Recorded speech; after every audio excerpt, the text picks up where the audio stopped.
midday. No, he thought that I gotta go back and look. homemade would win. Yeah, I Well, watched, that's like, interesting. Plus, I'm just.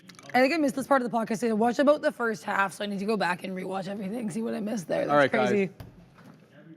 What is up, beautiful people? Welcome to the Midday Show. That is your girl, Adara. I am Sharif, and as per usual, we're gonna wait for the chat to populate and people to come over from the other stream. Before we get started, there we go. We got Mateus, we got Ponzi, we got B Rhymes with AMC, Vita Loca, Darwin, Big Hamster, Vin, Tai Tai, I like that name, Taz, Zippy, Zane, and Big Nimit. What's up, Nimit? I got, yeah, right here, my man, right here, right there.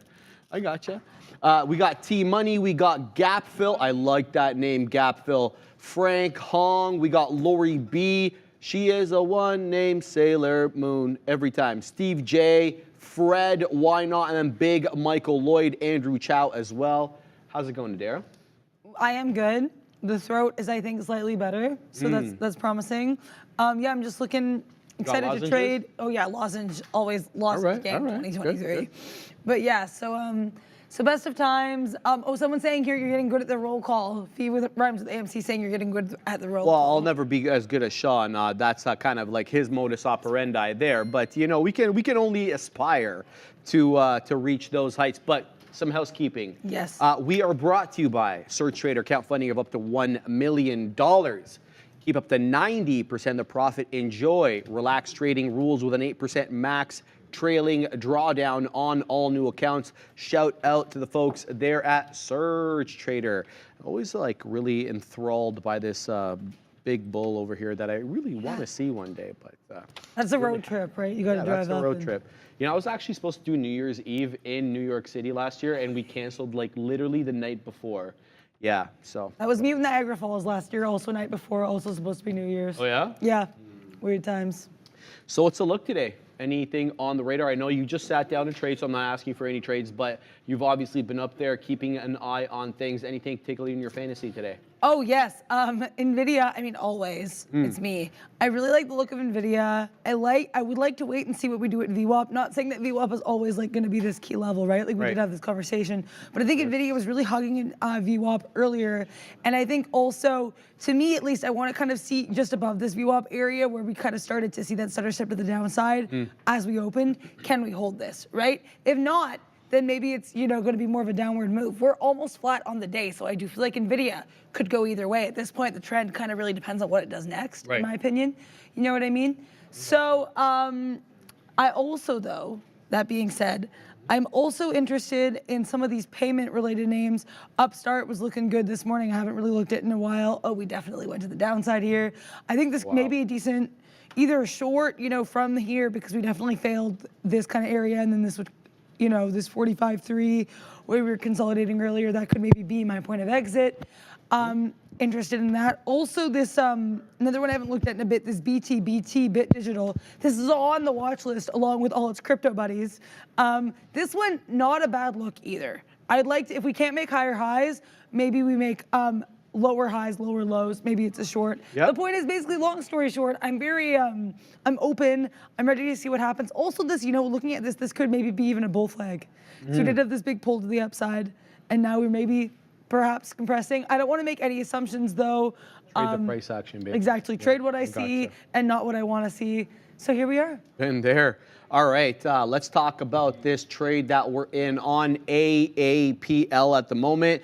And I'm going to explain to you why I took a counter trend trade. Now, you guys know I don't usually do these mean reversion things. I'm a trend trader, but here's what I saw. And let me tell you why I like this. I saw this reversal candle here, this hammer candle, or this really bullish doji candle. We dipped. You saw Neil cover this. We dipped into that 191-ish area. We got to exactly 191.10, and then we really, like, the buyers really stepped in there, as evidenced by this 5-minute candle over here, this bullish looking Doge 5-minute candle, Doji, not Doge, come on.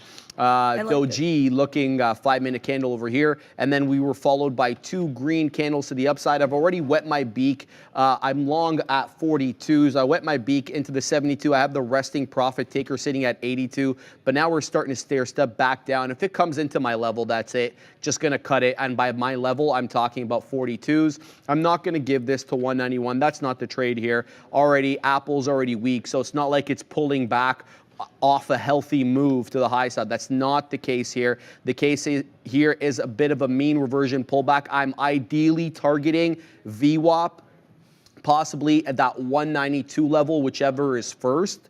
I think that would be a fair and reasonable profit target for a counter trend trade. And besides, you know, it's multiple days to the downside, not just the fact that we're down 0.75% today, but if you look at Apple, generally the last 5 days or whatever in this Apple Watch news story broke, it's been making lower highs and lower lows, whether on the 15, the daily, what have you. So I want to be in this for a short time and try to scalp a little bit of profit. Already 3 beak wetters out at this level over here. Here's the trade on AAPL as we come back down now into the mid 50s. So I'm in at the 40s.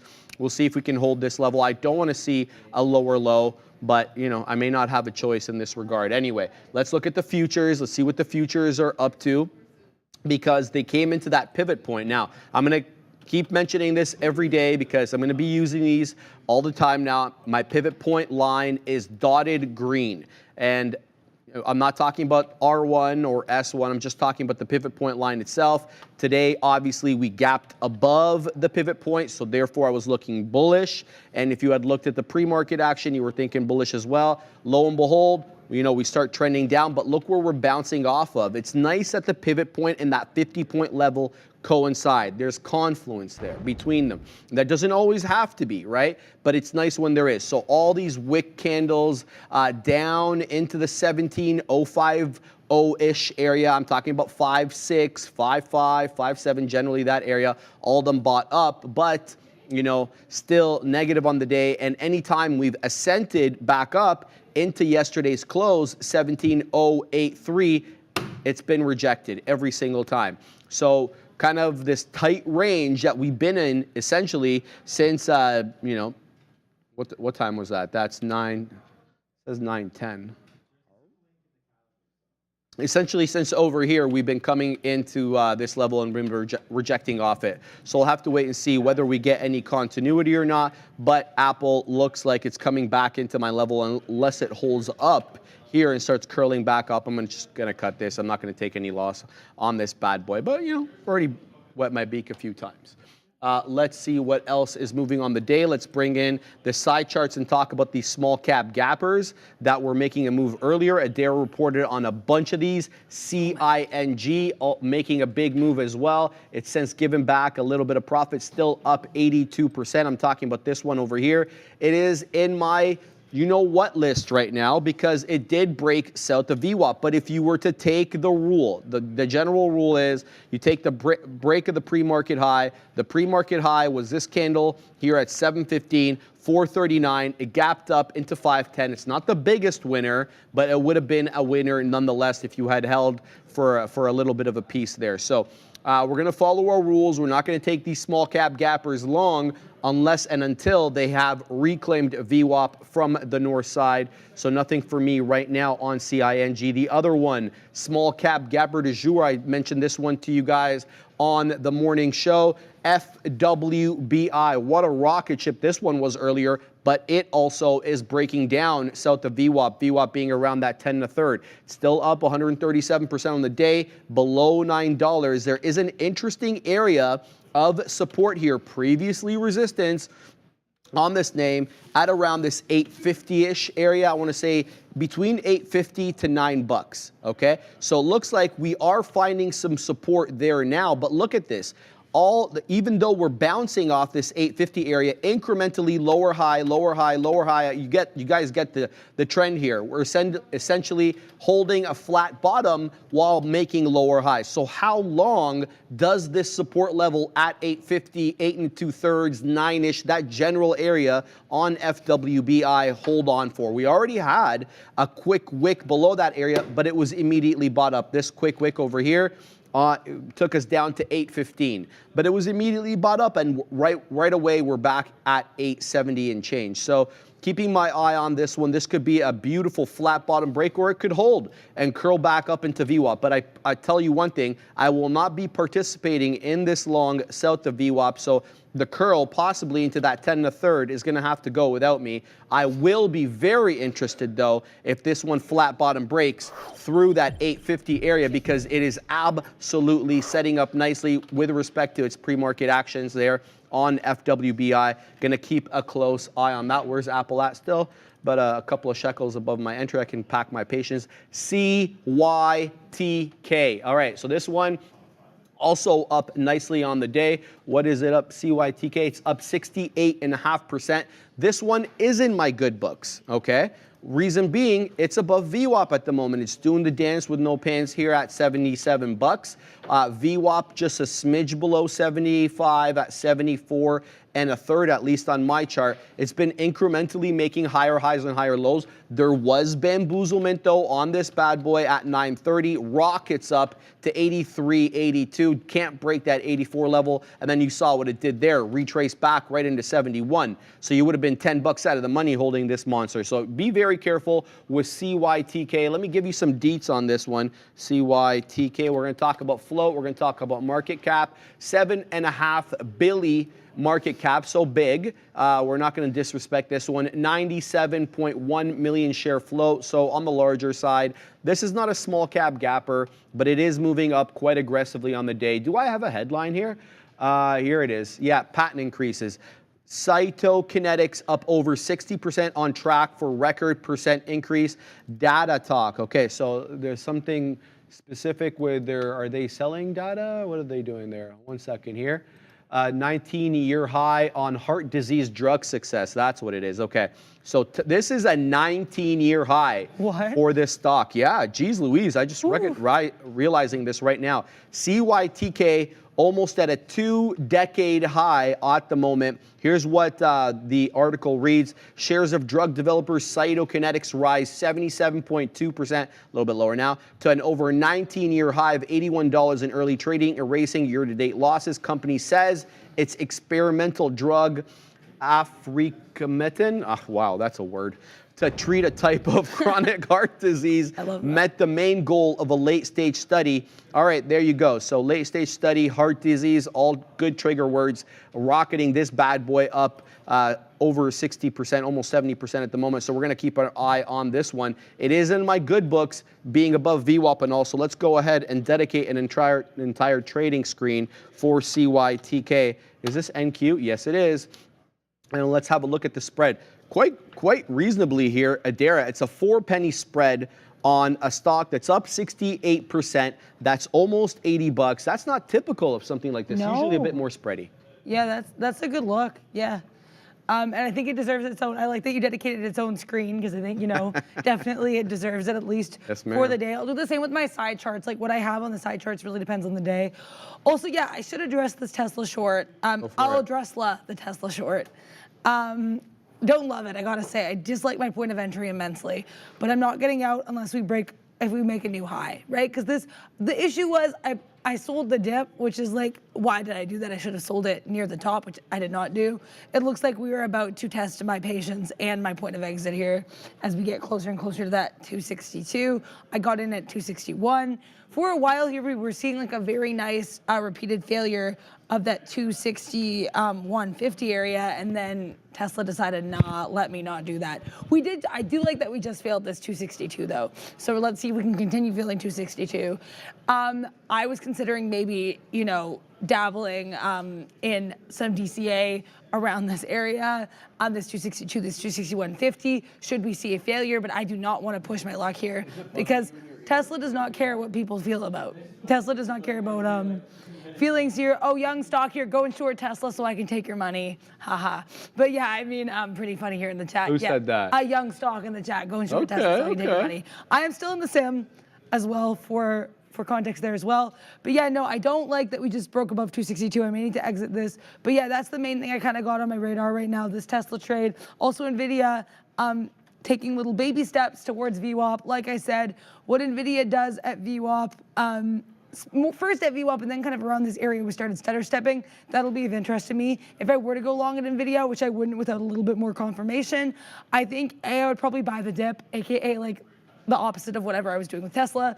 And then B, I think my target for profit taking, at least partially, would maybe be this kind of pre-market high, this 495. But first, I'd probably take it where we consolidated earlier, then 494. 40, that would probably be the goal here. How goes the Apple trade? It's okay, it's coming, no, it's coming 2 cents into my entry, so I'm gonna give this one a break of 40. If it breaks 191.40, that's it, we're gonna cut it. We're long 42s. I know it hasn't shown up on the position board yet because I haven't taken a fill since we've been on the show. Looks like we may be taking a fill real soon here as AAPL comes back down close to my entry. Doesn't trigger my entry, I'm not getting out, okay? This is not one of those days where I'm gonna base my stop based on technicals. It's just too far removed from where I entered and for what the position size that I have. So I gotta tell you the truth, you know, we're gonna have to break the rules a little bit here with respect to where to base stops. Obviously, that goes without saying, if I had my choice, and Apple was upwardly bound today as opposed to, you know, multiple negative days now, my stop would be at the low of day given that I entered over here. It stands to reason that I'd give it at least 30 pennies worth of risk, because that's what it would be. The break of 191.10, that would be the you know, the newer low, and that's where I'd cancel the trade. But you know, lo and behold, Apple is not that kind of stock today. It's not like I'm getting it on a dip back down off a big move up. That isn't the case. I'm looking for a move back up just on you know, maybe some extended selling. Doesn't come into play, I'm cutting the trade. Simple as that. All right, let's look at some of the big cap names. You saw the big kahunas involved in some of these today. Meta, Adara was mentioning Meta. It is also strong on the day, up 0.64. So Meta kind of doing like a bit of a bull flag here, if I could, you know, kind of say that. Not really, but I do like the fact that, number one, it's above your pivot point. Gaps above the pivot point, hence above the green. So right away, you should be looking bullish on this bad boy. And then look at this. Pivot points are really featuring in Meta today. Shoots up into R2, which is the dark blue dotted line on my chart, just a smidge below 359, rejects off R2. Then where does it start basing? Not VWAP. You think it might be VWAP, but no. R1. Trust the teal, says Max. And so if you were trusting the teal for dip buys here, you could have absolutely printed 356.75 dip buy. You shoot up a buck immediately into 357.80-ish. Look, it is making lower lows, so let's be real about this. Even though it seems to be holding all these technical levels, the fact of the matter is we made a high at 359, and then we've made a lower high incrementally on every subsequent high, not necessarily with the lows. So possible flat bottom break through that, let's say 356.75, 357-ish area. Generally this area here where we keep finding support over and over again. Let's see if Meta curls back up above VWAP, possibly breaking through this 357.75 area. If it does, that's a new high, and that gives us a whole different picture with which to work. But I like how Meta's respecting the technicals on the day. Good look there. Now, let's see some other names. Oh, so Apple just broke down, so my trade on Apple should be ending any second if it crosses 38s over here, where I have my stop. Sorry, I got to digress for a second as I have to take care of this Apple trade, and there it is. So we'll lose about 4 pennies on the last remaining bit here on AAPL, but we took 3 beak wetters to the high side. So please just punch about that. Well, not really that pleased, but I like that you just use please as punch. I'm not like always like, I feel like there's degrees of punch to which you can be pleased. You know what I mean? So I'll take it. Yeah, I'm good with that. I like punch in general. I'll probably be having some punch New Year's Eve. That sounds great. Yeah. I know that sounds great. All right, let's talk about some more big tech names, Adara, because I got to tell you, the exception is them opening above the green pivot point. the rule today is them opening below. So let's look at Softy. Softy, gaps below the pivot point, and look at that. It gave you the bias right away. If you opened up your chart 9:30, 8:30, 7:30, whenever you're opening up your platform, you would have seen this bad boy gapping below that 375 level. Lo and behold, that is also the pivot point, and it's been down and to the right since then, trying to hold 373, but it did break below it into 372.81. So Softy continues to give back a little bit, down 1/3%. Same thing with AAPL, gaps below the pivot point, and now we're broke below R2. We are in no man's land at this point. So now we got to wait. Actually look at the price action technicals. Forget about pivot points. We've cleared them and then some on AAPL today, gapping below the green pivot point there. Google, much the same look, gaps below the green line, and then look at that, gave you a nice move down. Even though the notional amount on Google, not that much, it is holding that 140 area. So this might be an interesting technical area of psychological support here at this 140. We'll see with Google, not really gonna gamble at these levels. It is at R2 as well, so it's showing its relative weakness. Sorry, not R2, S2, pardon me, as well, which is the orange line on my chart here. All the dotted lines, guys, by the way, are the pivot points. So I've mentioned this before, but I'm gonna mention it again because there's a lot of people that either weren't with us or just joining us for the first time. Green dotted is the pivot point. The teal, the R1, resistance 1. The dark blue over here, you can't see it today because it's far removed, is R2, resistance level 2. The red dotted is support 1, and the orange dotted is support 2. Just kind of get used to that because you're going to be seeing them a lot if you watch the midday show, because I'm going to be using them often. But Tesla is the one that I want to talk about. And you saw the Katina man in this one earlier. Tesla is strong on the day. It had a good day yesterday. It gapped above the pivot point yesterday, and then it gave you a nice run above R1, and it had a nice upward channel there and closed above VWAP. So I like it from yesterday. And then today, we get another gap up above the pivot point as well. So right away, you should be thinking long bias, okay? And then you get a catalyst to kind of support that whole thing. Then 930 comes, and then all of a sudden rockets up there several dollars from that 257.52 low into that 263.34 high there. Above VWAP right now, holding that R1 level, R2, pardon me. Yeah, R2, holding it to the T at that 261, not coming back into that 262. However, though, still making those lower highs. So has the move, have we gotten like the best part of the move, or are we going to be able to make newer highs through that 263? This is what I'm looking at, crest, crest, and crest, right? And you could say the same thing with these lower lows. So we're incrementally moving down after that big move up on TSLA. Let's see if it's got any more legs left in it on the day. Adara. Yeah, I mean, I agree with the lower highs. That was why I tried to short Tesla, right? Except shorting Tesla may have been my greatest shame of the day. No, I'm joking, very much exaggerating. The issue clearly, like looking back, is I got in way too early. Yeah, I deserve that fail button. I don't know who, I deserve that.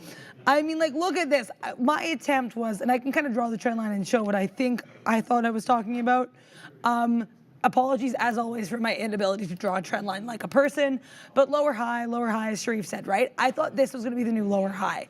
I should have gotten out. I tried to get out basically the second we got out of this, got out a little bit later, so definitely not my favorite trade. The other issue is where I got it in the first place. If I did think that this was happening, and I do still think that it looks a little bit shortish, I think Tesla's certainly, you know, the wheels are falling off the Cybertruck just a little bit here with this, you know, this trend to the downside, right? Even though we are up on the day, some people were saying in the chat.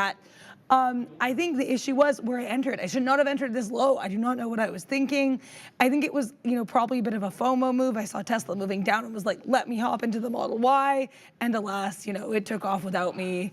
And yeah, there we go. You're just going. You're just one on Rule the other. one, Love it. I love it. I love it. Thank you. Yeah. Rule 1, never short Tesla. Yeah, Contra, I do agree with you, at least at this point. Where I should have waited, though, basically around where I got out might have been a better point to short Tesla. Either way, though, I'm not going to say never. Never say never. Shout out to that Justin Bieber song from like 2011. But yeah, I don't dislike the idea of this. I just want to make sure that I continue to see lower highs and lower lows before I hop back into the Cybertruck. Or yeah, swoops. Got to keep seeing those swoops here. Also, Nimit was mentioning GME in the chat. And GME, I think, is always kind of an interesting one. I saw it moving up. Heck, they literally made a movie Low volume, about it. though. So check it out, though. yeah. Yeah, I saw the low volume. I did look at this one. Yeah, I have to say, Nimit, I do like the general look of this. I'm not going to try to draw more trend lines because we know how that tends to go for me. But yeah, like higher lows, higher highs, very kind of a steep move to the upside. We got this really nice pop here.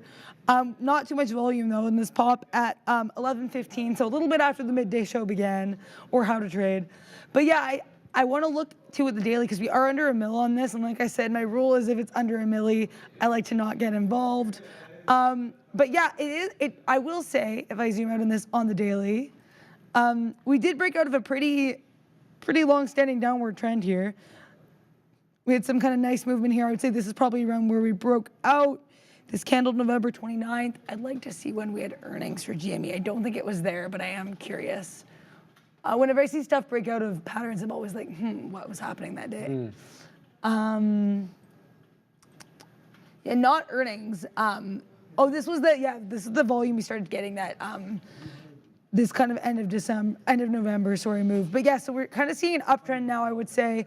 I would say this break above that 1811 would be an uptrend. A more significant break for me might be that break above 20, because that was where that downtrend kind of began. Or not began, but I would say like our attempts to break out of the downtrend were fully foibled when we or foiled, I guess, when we broke out of that 20. So I would say breaking above 20 could be of interest. That is my take here on GME. But I would say the games have stopped for me right now for the day anyway on GameStop because we're below $1 million. That was really lame, but thank you for laughing.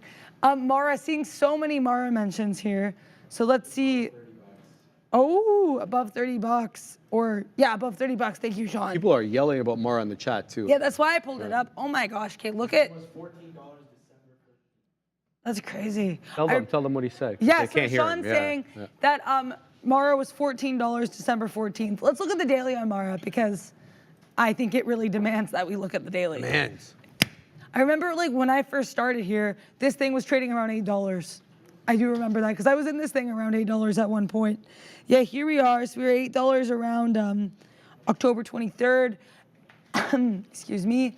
If I zoom back even further, yeah, so we definitely had lots of, this whole area was super consolidated for Mara for a while, this $9 range. Then we got back to this $9 range after a brief move to 18. This time when we moved to 18, Mara said, yeah, we're gonna keep moving to the upside. This big move up from, when Sean mentioned this $14 December 14th, to now we are at December 27th. Here we are today up at 30. We're up 11% on the day. Oh my gosh, Mara, I might look for a point of entrance on this one. It looks very strong. Like I said, I don't like getting involved at things near high of day. But if there is a bit of a dip by, I could be intrigued. I do like this kind of stutter step to the upside. Looks like an upward trend. It would be of interest to me. All right, interesting look here on Apple again as we get this kind of like double bottom looking thing where the dip, wow, what the hell is going on? 191 dip again, and then it rockets up. Look, what is Apple doing, bro? It just rocketed up through 191.60s. Okay, so that just was a very outlying move. You don't typically see that. Okay, so missed opportunity there. 191.09, exactly the low. Previously, it was 191.10. So if you put your stop thinking you were slick, 1 penny below the previous low, you got stopped out at least, you know. The way I see it on my chart, Apple rocketing back up into 191.70-ish area, but we're still not out of the clear at all here on AAPL. I mean, we're really going to need to move back up, but Apple's very strong right now. I've got to look here, see if there's anything breaking. I'm not seeing anything here. I see something at 10:59. Apple to release AI Siri. What the hell? But we already knew about that, no? We already knew. Apple to release AI Siri, no Tesla robotaxi, Reddit acquisition. That's not it. That can't be it. Okay. Well, whatever. We'll keep our eye on AAPL. Maybe it was just an outlying move, but that was a big move nonetheless off that 191 bottom, still below VWAP. So, yeah, interesting here on these markets. What I want to show you guys was the Model 3, the Model Y, pardon me. So we kind of showed it to you in the morning. This is what is kind of giving Tesla the nice little buoy today. I think it's a beautiful car. And the thing is, they really kind of have kept the overlap between the Model Y and the Model 3. Now, if you know what the new Model 3 looks like, you know they redesigned the front lights and the rear lights, and you got the kind of the exact same look here on the Model Y. It looks good. I even like it in red, and red's not my favorite color. Again, there you go, kind of the split rear tail lights there. These are the lower profile LEDs that they put at the front, kind of reducing the profile there. I like it too, I gotta tell you the truth. Some other looks here for where is it? I just had it. Oh, here it is. It's over here. For the car as well. There's the Pepsi Blue. That was a Pepsi Blue one. And I just literally had it and I lost it. There we go. There's the white one right there. So white looks good on it too. I don't mind this. And then you can kind of compare and contrast here. The old model below, that's a gray one. Can I open this up? This is the older model, and then that's the newer model. You can see the difference. A lot more square in the front, more curved on the old one. So I tend to like these ones a lot. So we'll have to wait and see how this one does. But getting everybody interested right now at the moment is Tesla. Yeah, and this is the move up on Apple that I was talking about. Look at that, rocket up off that 191. You know, I might be interested in this if we can break through this high here at 191.80, because we're still a lower high. Let's call a spade, but we do have a possible double bottom in the works, and if we do, fantastic. But I want to break of the neckline. So we'll wait until there is confirmation of the break of the neckline, then we'll be interested here for a nice possible move up on AAPL, but not going to jump the gun. All right, Oleg was asking me to look at something earlier. I forgot what it was. Let me have a look. Oleg, TMF, yes. Okay, so let's pull in this side chart here and have a look at TMF. I'm not familiar with that. That is, oh, okay. That's a 300% of the performance of the NYSE current 30-year Treasury Index. Okay, I haven't looked at this one before, so let's have a look at the TMF. Let's go on the daily movers. You can come to the chart if you're able to. Which one are we going to remove here? Wow, these all look really good. I don't want to remove any of them. LiDAR, maybe. Okay, TMF. Yeah, I think LiDAR might have lied sucks. when it said it was going up. All right, let's have a look at what this one's been doing on the daily before we start making assessments. Sorry for the pivot points. I'll have to remove these here because they will distort the chart. There we go. So we had a split back on December 4th, 1 to 10. Look, it's at an interesting area. Number one, we have just gotten to the 200-period moving average, which is the blue line on my chart. And then look at this. We're getting a bit of a flat top here at 66.81. So it's definitely finding resistance on the daily chart. This TMF, it's triple times the 30-year Treasury Index. That is. So we haven't broken through here, but nice move up. You can kind of even say this kind of looks like a cup and handle pattern, where you have the cup and then we have that sideways consolidation with the flat top being at an interesting indicator, which is the 200 period. We know how much the 200 period is followed both by technical traders and fundamental investors. So good look here. I think possibly a cup and handle pattern, which is bullish. It's a bullish pattern. So yeah, good look there, Oleg. Not one that I really noticed, but not a bad look at all. And then you can see kind of here, the 50s already started curling up. It's pointing up now as opposed to, you know, being more sideways. What's it called? You're getting a fanning of the moving averages, so they're spacing apart, meaning the price action is it's finding a specific direction, whether upside or downside. When it's more consolidative and sideways, the space between the moving averages really compresses, and so you're seeing a space open up between them here. I like it. I like it on the daily. With respect to, let's say, a half an hour here. Let's have a look at the half an hour. Yeah, the half an hour depicts what we saw on the daily, which we know there's a bit of a flat top there in the high 66s, just a smidge below 67. So not to be surprised, not surprised here. I'd say try to get something, if it's a swing trade, this is Oleg, try to get something in the lower end of this range, which is kind of like 64 bottom, 67 top. If you can bamboozle a price in the lower end, then wait for that cup and handle pattern to continue. Breaking through 67, I think that would be the ideal look. But yeah, not a bad look whatsoever here on TMF. And thanks for pointing that out because, you know, hard for me to be able to see all these good patterns forming. All right, back to AAPL here because Apple is finding strength, guys. There's no question about this now. We're breaking possibly through that neckline, so might be interested in a long here. I just hope this isn't a bit bamboozling trade. I'm not seeing anything else really kind of breaking like this. I like the futures pumping into VWAP. The ban is paused. You told me that? Yeah, here it is. Oh, you're right. Apple wins bid to pause Apple Watch ban at U.S. Appeals Court. Okay, that makes sense for the move up. Now, you should know that this is temporary, okay? So basically what they want is the U.S. Customs Agency is going to make a decision. I believe I put it in my notes January 12th or something like that. So this pauses the ITC decision until Customs can make a decision for it in mid-January. So this is a temporary pause. It's by no means final. So nonetheless, it's a good catalyst on the day. And, you know, I guess I wished it came a little bit like 20 minutes earlier when we were in Apple, but Apple's rocketing up to the high side here. And I think, you know, the market in general is getting a big boost up, guys, because we are at VWAP and we're awfully close into that 17.1 again, about 9 points off. 17.1 now on the future. Probably some of that has to do with Apple, seeing that it is the largest weighted name in the NQ. Yeah, that's a good look on Apple getting that pump to the upside. Lolo saying market won't hit all-time highs without Apple leading. Yeah, I mean, that's interesting, right? Apple definitely is a heavy hitter. We know that Warren Buffett and BRKB are very big fans of Apple as well. Big Buffy? Big Buffy. Big Buffy. Is that his name? I did not know that. Yeah. Or your nickname for him. Big Buffy. Any nicknames or any made-up words have a home on this show. I like that. Right? So it's a good rule. And I mean, I take advantage of it all the time with like scalping. I know you do. So.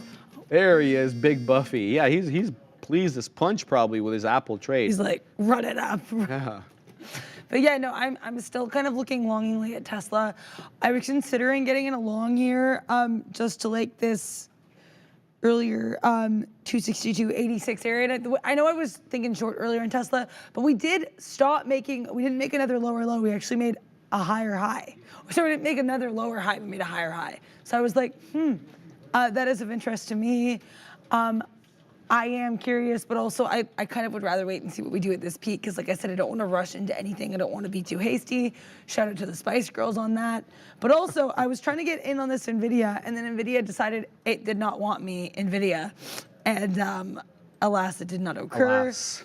But yeah, and like I said, I was really watching this area of this 493.60. And I say that because look at where we kind of had this earlier consolidation in the pre-market.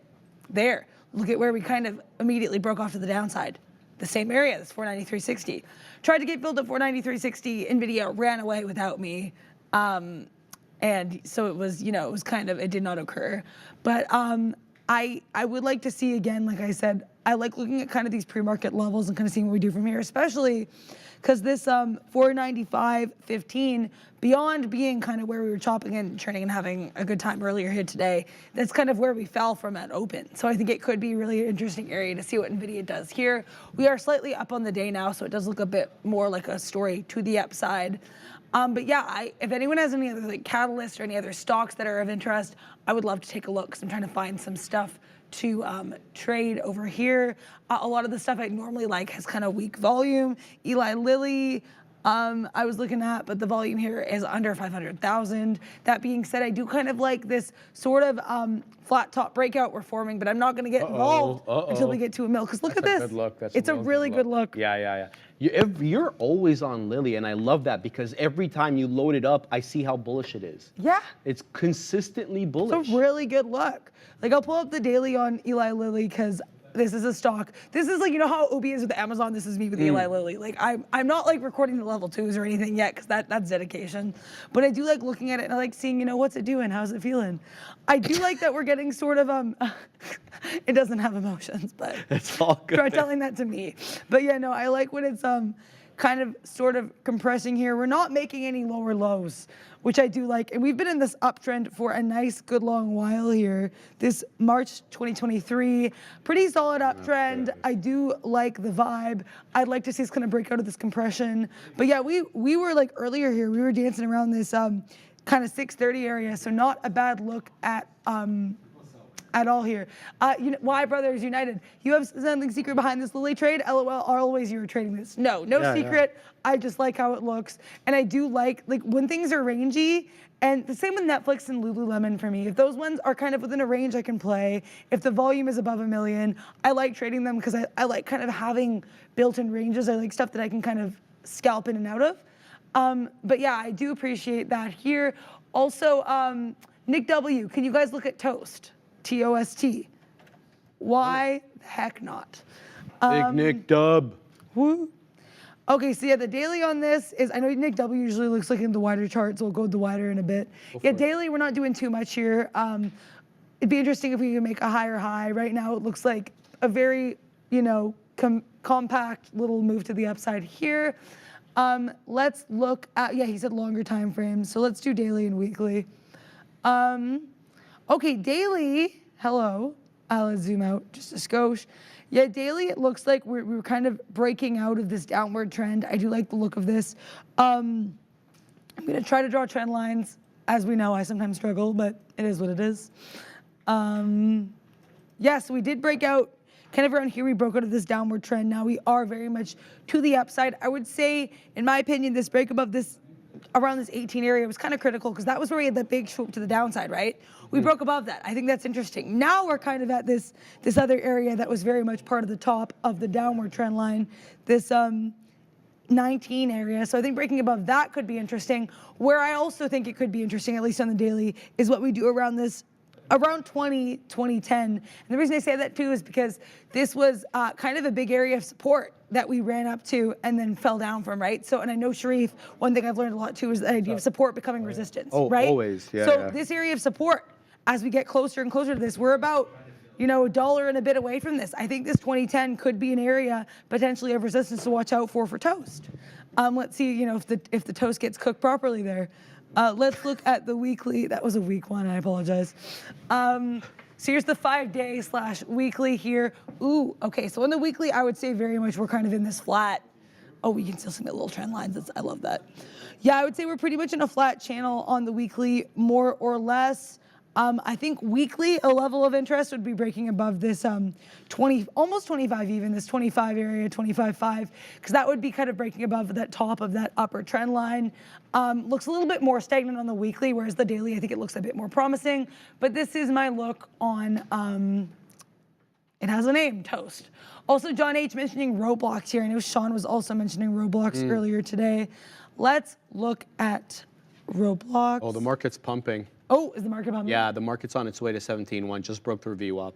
Ooh. Go ahead. Yeah, so I don't want to distract from the market doing its thing, 21. But yeah, Roblox.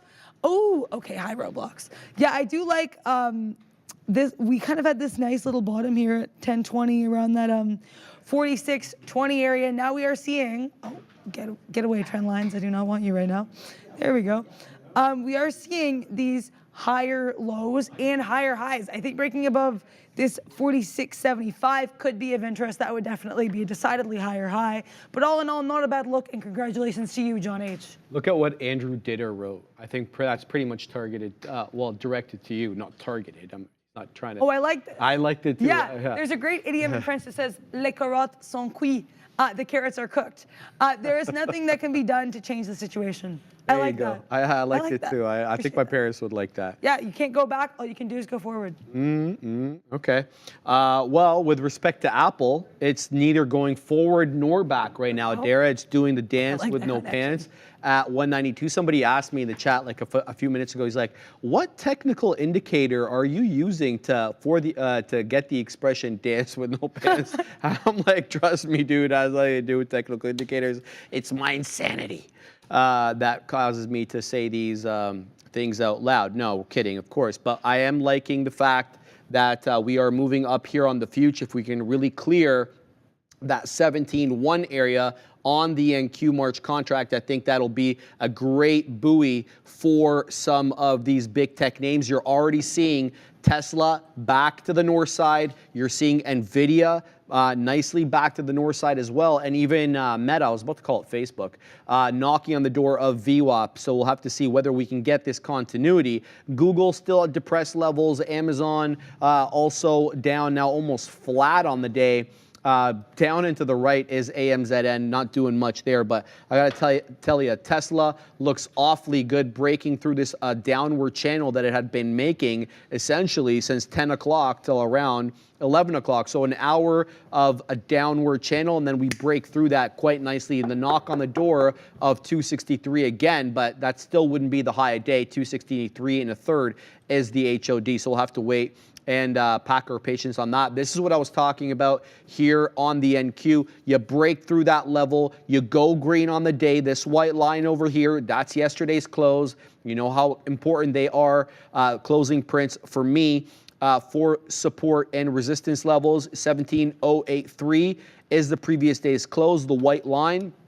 That's VWAP. We break through VWAP. We were having trouble breaking through VWAP earlier, and now we're looking at that 17.1 to face. We're below it still, though.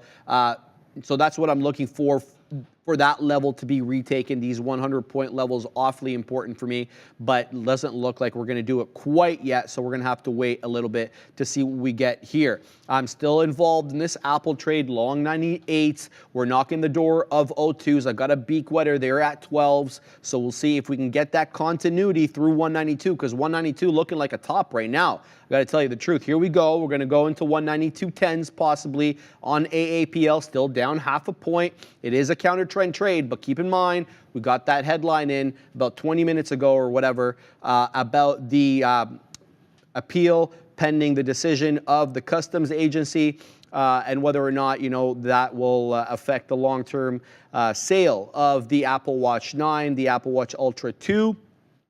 You know, I should probably tell you guys, if you already don't know, you can still buy the watch at Walmart, Best Buy, any other stores, Radio Shack. We don't have Radio Shack anymore. We have the source, but Americans have it. It's just you can't get it from the Apple website or the Apple stores. So all the inventory that's already out there to any other reseller, you can still get, right? So that doesn't mean they're without inventory at the moment. Probably not that important anymore because Christmas is come and gone, but people do have gift cards, and I know for a fact. Like, I kept hearing people at the mall a couple of days ago. They're like, "You spending all your gift card money?" It's because like either they were kids and they had like bags. The parents being like, "Yeah, do you have the gift card money?" Yeah, it's a gift card money, baby. Those are all contingent liabilities to all the issuers, right? Because you got that's like a liability that you have that remains outstanding until it's spent. So they want you to spend it. We should probably tell you, do you know that in Ontario, you're not allowed to have expirations for gift cards? There are some exceptions. I did not know Yeah, Ontaario passed, it's unlocked. Ontario's a province that we live, guys. Yeah. I had no idea. Yeah, which I thought pretty cool. Big Dougie with the win there. Not many wins for Big Dougie lately, but whatever, all good. That's neither here nor there, Adara. I don't know what the hell's going on over here. Big Dougie, yeah. Big Dougie is the premier. He's like the governor of our province, so we just... now his name is Big Dougie. Big Dougie. Yeah, Big Dougie Ford. All right, Apple on its way up through 192. I've set up another beak wetter here at the 1/5 level, so we'll wait for that 192.20 possibly to come in on AAPL. It's headed higher. It just broke through S2. That's support 2 if you're using pivot points.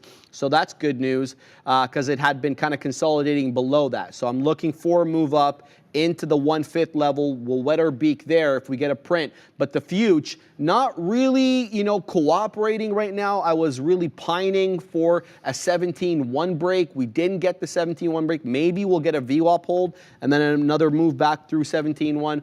You know, I'm always long inclined for whatever reason. I'm always long biased. That's just my problem. I got to become more short biased as well. But yeah, we'll see if we can get that big move up. But right now, the future coming back down, breaking down below VWAP. So maybe this kind of was a bull trap. We'll have to wait and see what we get. Apple also coming down as well after taking one piece out. Not the trade I was hoping for. What's the chat up to here? All right, I got some tags here that I have to get to. Mr. Love Shack, LOL, Radio Shack is a bankrupt company. Do they sell Apple Watches? I don't know. I mean, I don't really care. But Noah chiming in as well. Radio Shack, childhood memories, LOL, where my parents bought a keyboard for Christmas. Yeah, been there, dude. Wuko, we do not have Radio Shack. They became AT&T stores. I didn't know that. Oh. Here as well, we kind of don't have Radio Shack anymore. They became something called The Source. I didn't know that. I thought you guys had Radio Shack. My bad. Are you talking to me, Kick It? Like, do you want to get blocked? I really hope that you weren't talking to me, because that's going to be your first and last warning. Nick Dubb, what are your thoughts on T-Doc? Let's have a look at T-Doc. All right, Teledoc, Aunt Kathy's favorite stock, baby. Which is so weird to me. Right? I will never get over that fact, that conversation when we discovered how much Teledoc she has. All right, so let's have a look here at T-Doc. You know, it's making a bit of a better move up, Adara, but still below that critical level that you look at here. For whatever reason, 23 bucks was that level that we seem to find support at every time. And that takes us all the way back to the beginning of the year, and even before that as well, back into November, October of last year. 23 bucks, 23-ish area was a bit of a support level, even though we were making incrementally lower highs at the time. And then you get the big boy break eventually of 23 around over here, which is September of this year. We base out, wow, at 15 bucks. So, you know, we've been moving up since November, because it was in November to remember, but we're back at that critical level of resistance, previously support, now resistance, which is at 22.50, 23 bucks. So it's a good look on the daily. There's no question about that. You're above the 50. You got the 20 crossing the 50. The 50's pointing upwards. The 200's still pointing down, which is fine. I like the fact as well that the 200, which is the blue line on my chart, happens to coincide with that resistance level that we know was previously support.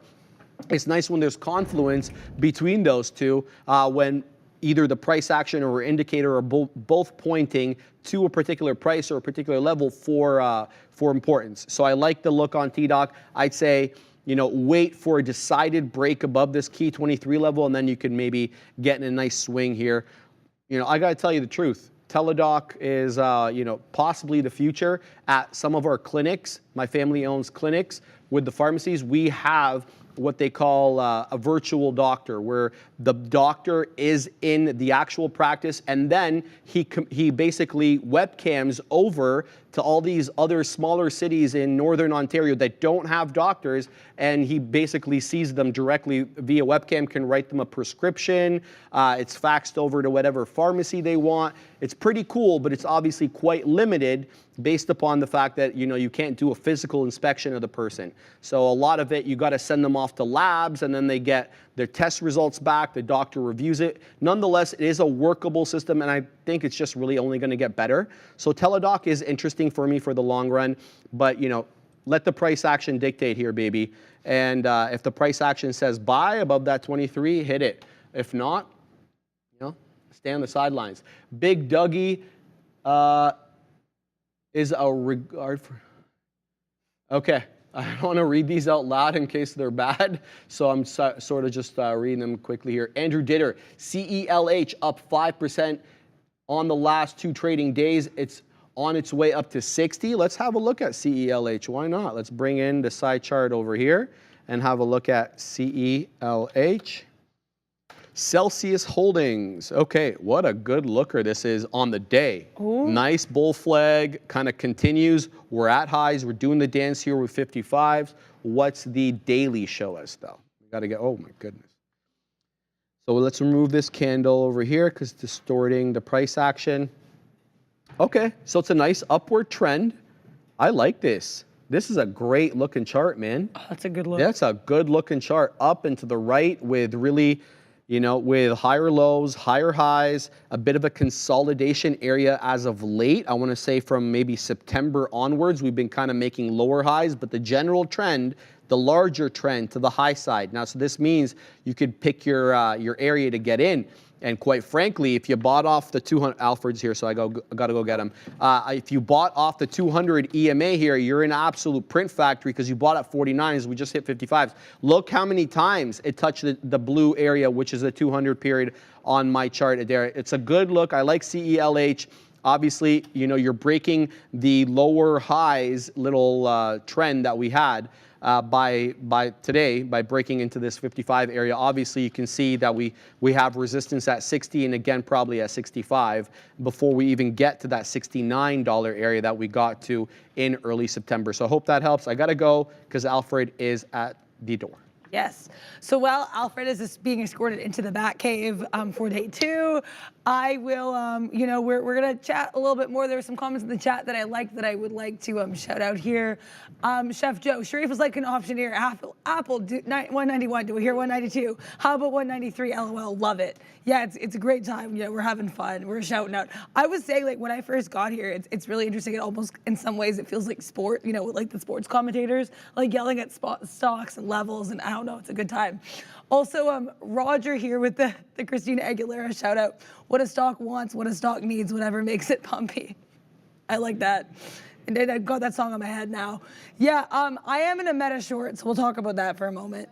I feel like we're trying to scalpulate here. What I liked was meta. I find in range. I really only trade this one if I see ranges I like. I did see a range I liked. The plan was to kind of short this from this 357.40, which clearly I did decide to do, and then I was going to get it around this 356.90. So that'd be 50 cents. Unfortunately, that did not occur because we basically did kind of get to that. I think it was like 356.95, I think, so about 5 cents off from where I wanted to enter. We bounced right back. My point of exit, though, would be if we make a higher high. So if you break above that 357.80, goodbye, meta. For now, it's, you know, we're going to hang out in meta. This range, this bottom has been so consistent. I do think we can get to that level. Then if we bounce off, I'm going to take it probably long again up to this 357.40. So basically just scalping in and out of this range. I think my issue with that really ill-fated Tesla short earlier, which I will pull back up because, you know, I'm in the sim. I'm trying to learn from my mistakes. And yeah, oof, this Tesla short. But the reason I bring this Tesla short in relation to meta is I've been asked in the chat before, like, what, you know, by a couple people, like, what kind of style do you think is working best for you as you learn? And I think I am at my best when I'm scalping. This Tesla trade was not a scalp. This Tesla trade was just like, definitely a bit of a step back for me. I got in way too low. If I were going to get in this short, I should have probably gotten in, seen what we did here and then got in a little bit lower, right? And obviously, clearly didn't end up being a short. We were up on the day. Even if I was trying to scalp it, it was a bit of a weak sauce move. I did get out when we made this higher high, so I'm happy I, cut my losses when I did. And like I said, I'm still watching what it does because we did reject off, as I mentioned, this 262.70, 262.80 area where we had that move down in the beginning or earlier in the day. We did reject off that, so that level is going to be interesting. If we ever make this 263, that also could have been of interest to me as well.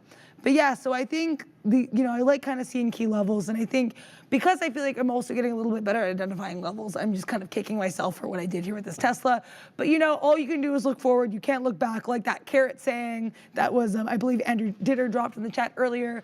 All you can do is just kind of move forward here. But yeah, so Meta's still working. I'm gonna let that do its thing. 21. NVIDIA. Let's look at NVIDIA.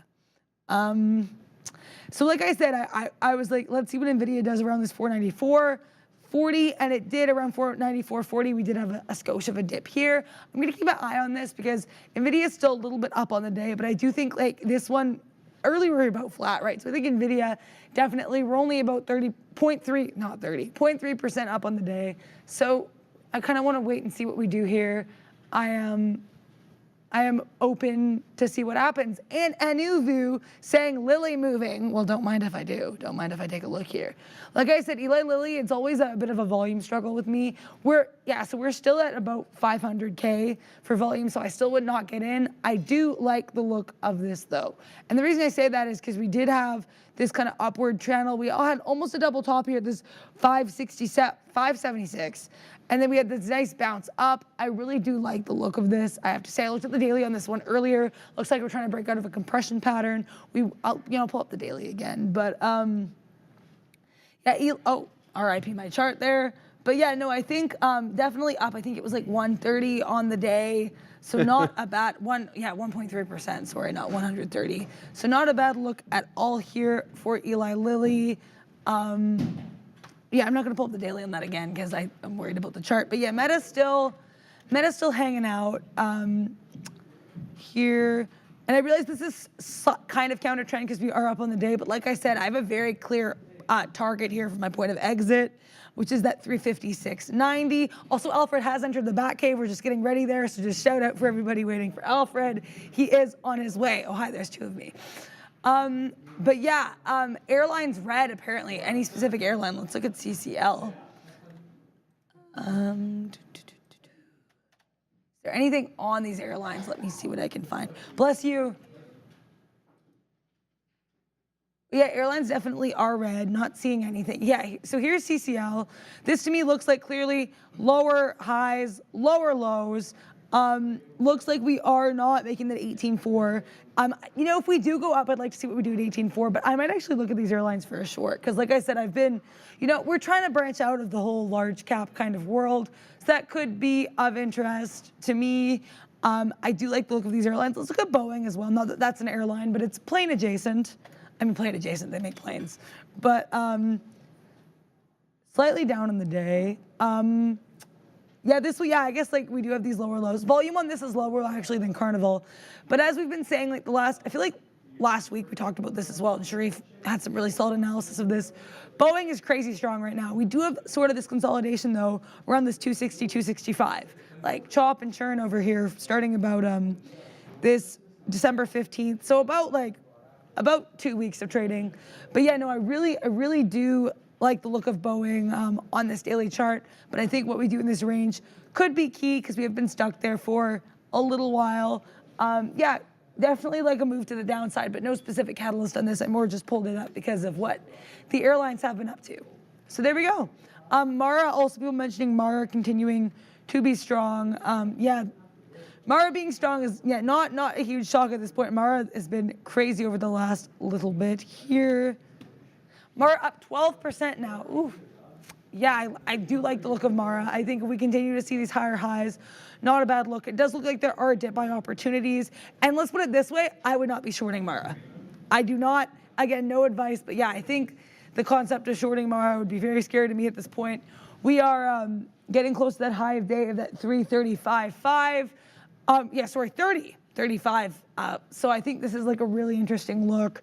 Like I said, if another dip kind of presents itself, you know, and I kind of, you know, small share size, figure it out. I do not dislike this look at all here on Mara. Let me see what else. AMC people are mentioning Ron Campbell. Let's look at, shout out to Sharif. Let's look at AMP over here. Ooh, okay, let's load. I do not dislike this look. Lower highs. But yeah, for now, the look we are gonna look at is, wait, sorry, not yet. I'm so sorry, I thought I heard things, I'm sorry.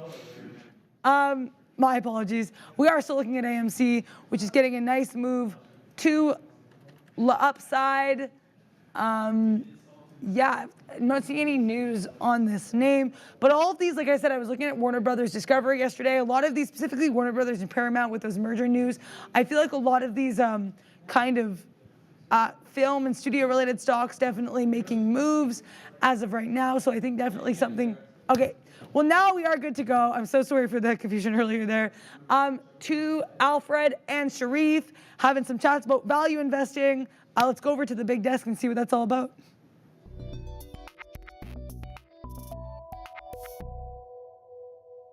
Thanks for that, Adara. Yes, day 2 of my main man, Alfred, all decked out as well, again, like he was yesterday. We're going to talk a little bit of value investing today. We're going to have some picks for him going into the 2024 new year. In case you didn't join us yesterday, we were talking more about the fundamental investing basics. Today, we're going to narrow that down a little bit into value investing. A lot of us will know, you know, the main value investors out there, the Charlie Mungers, the Warren Buffetts, but there are plenty of others to talk about. Alfred, thanks for being back on, buddy. Sure. Appreciate you having me. me. How was the ride in? Was good? I can't complain. Yeah, no I work issues for on the the TTC, subway? and you know, we're maybe I shouldn't be saying anymore.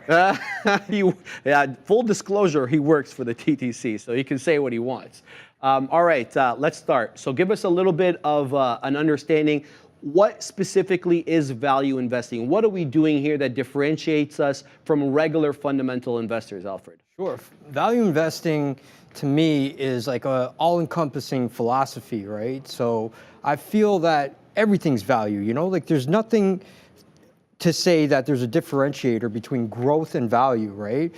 Value is, you know, the right company at the right price, right? So like whatever fits your specific, you know, requirements, you know, whether that's growth or whether you just want something stable, that's perfectly fine, right? You just need to have the right price, the right purchase price, and to get in at a good time and ride out, you know, the ups and downs. That's what I like to do. I like to have 2 to 3 core holdings. Right. And you know what? I can't put all of my money into that sort of thing, right? I'm a little older now, so I need to like diversify a little bit, but I don't really hold all the, you know, 3rd, 5th, 10th best ideas for very long. It's more of a trade. Like I look for cigar butts that are beat down.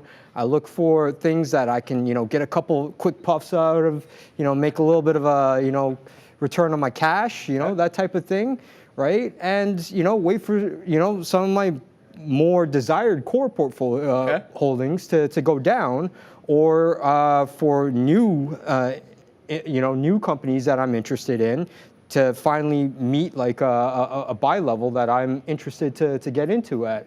All right, let's narrow the definition down a little bit. If you had to put a ratio on to say, well, based upon you know, what the PE for this particular name is versus what it's trading at, is there a ratio that can kind of narrow this particular name into value? Oh, how do we define that? If it were so simple, right? So essentially, you know, the PE ratio is what everybody talks about, right? Everybody knows about the PE ratio, but that is not necessarily the best ratio to be using at all times, right?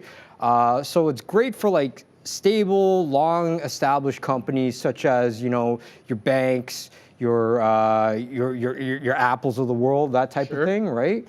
But it's not always the best for, you know, companies that are either high growth that like invest back into themselves, like Amazon, or companies that have a lot of holdings of other companies within their own balance sheet, right? So, you know, companies like you know, Berkshire Hathaway, for example, as we talked about yesterday, they are subject to, you know, new GAAP requirements to report to mark their securities to market on a quarterly basis, right? So as you could guess, you know, your earnings could fluctuate quite frequently if, you know, you had to go by the PE alone. So with those type of companies, you go by price to cash flows, right? Price to cash flow. Yes, exactly. So with that, you basically take out all the, you know, non-cash type items, non-income items, and you're looking at something a lot more stable over time, right? For those that invest highly back into themselves, so you want to look at like the price for operating profit, right? So that removes all of the, you know, CapEx, the capital expenditures that like a company like Amazon would do, because, you know, Amazon wants to take over the world, right? That sort of thing. I hold Amazon. It's one of my core holdings, and I love it for that. But you know what? They're definitely not scared to expand their... They're not scared, and, you know, scared money doesn't make money, that sort of thing, right? So, you know, basically, you know, for those type of companies, you want to remove the CapEx, right? Because then you want to get a true understanding of what this company is generating as, you know, income, right? That type of thing. So fair to say that companies who are expending a lot of their profits and not paying it back in either a dividend or using it to buy back their stock, can those be excluded from value? No, absolutely not. You can definitely look at that as a value. So basically, basically, when you look at companies that are high PE or high, price to cash flow, what have you, right? You have to look at the growth potential of the company as well, right? And you can't look at it as like, what's the price to earnings now? And 15 is the magic number that everyone says is fair value or cheap. That's not true, right? No. So basically, you have to look at the company's specific historic price to earnings or price to cash flow, right? That type of thing, right? And are you comparing that to the PE, the average for the S&P?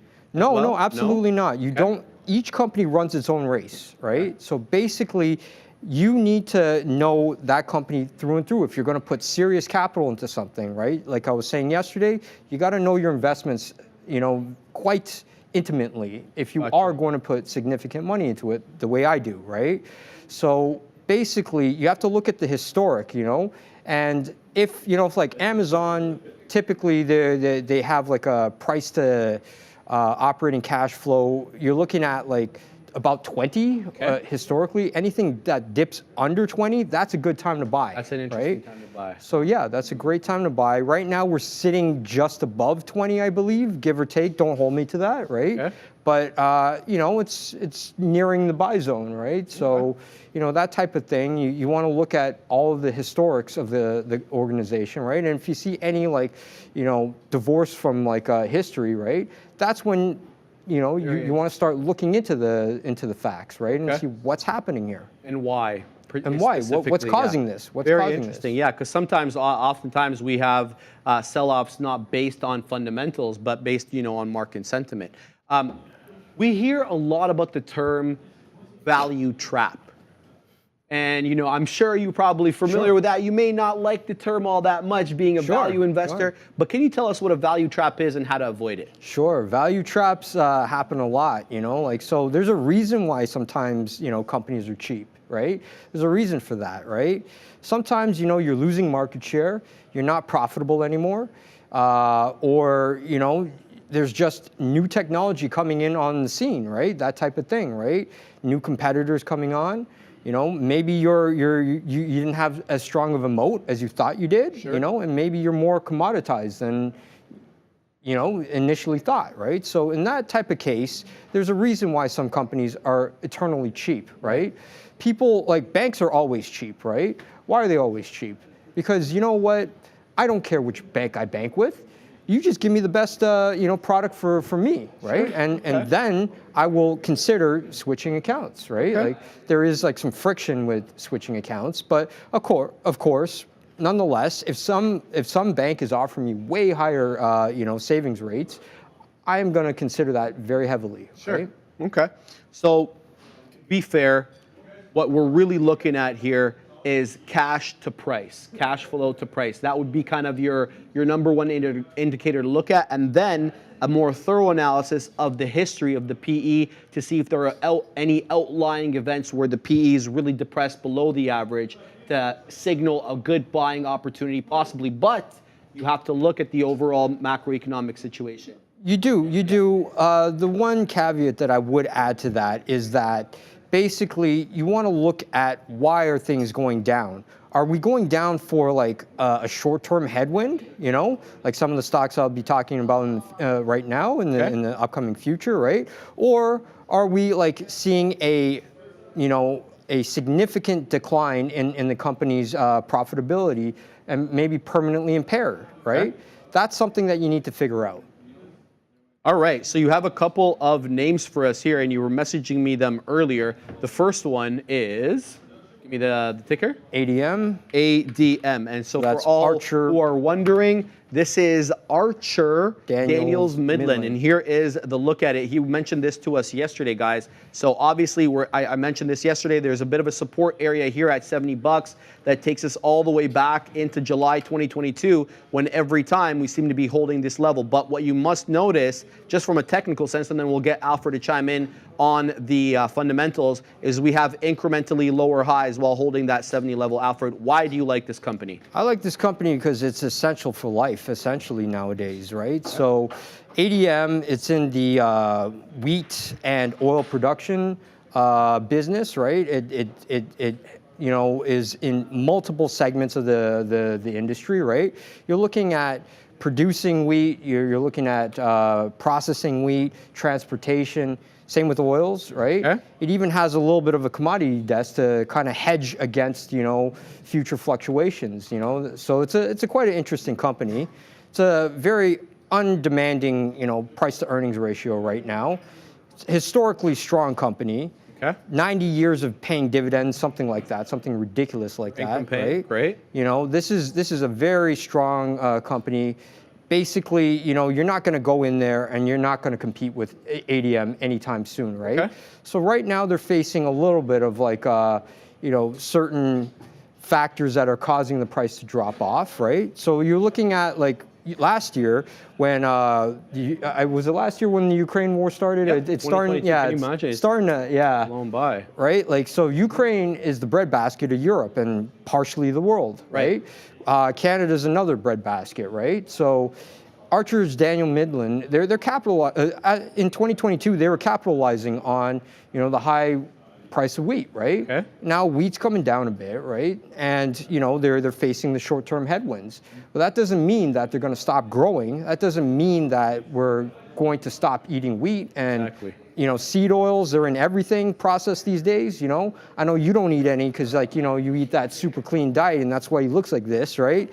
But with people with more flexible diets like myself, you can't really avoid seed oils. It's in everything.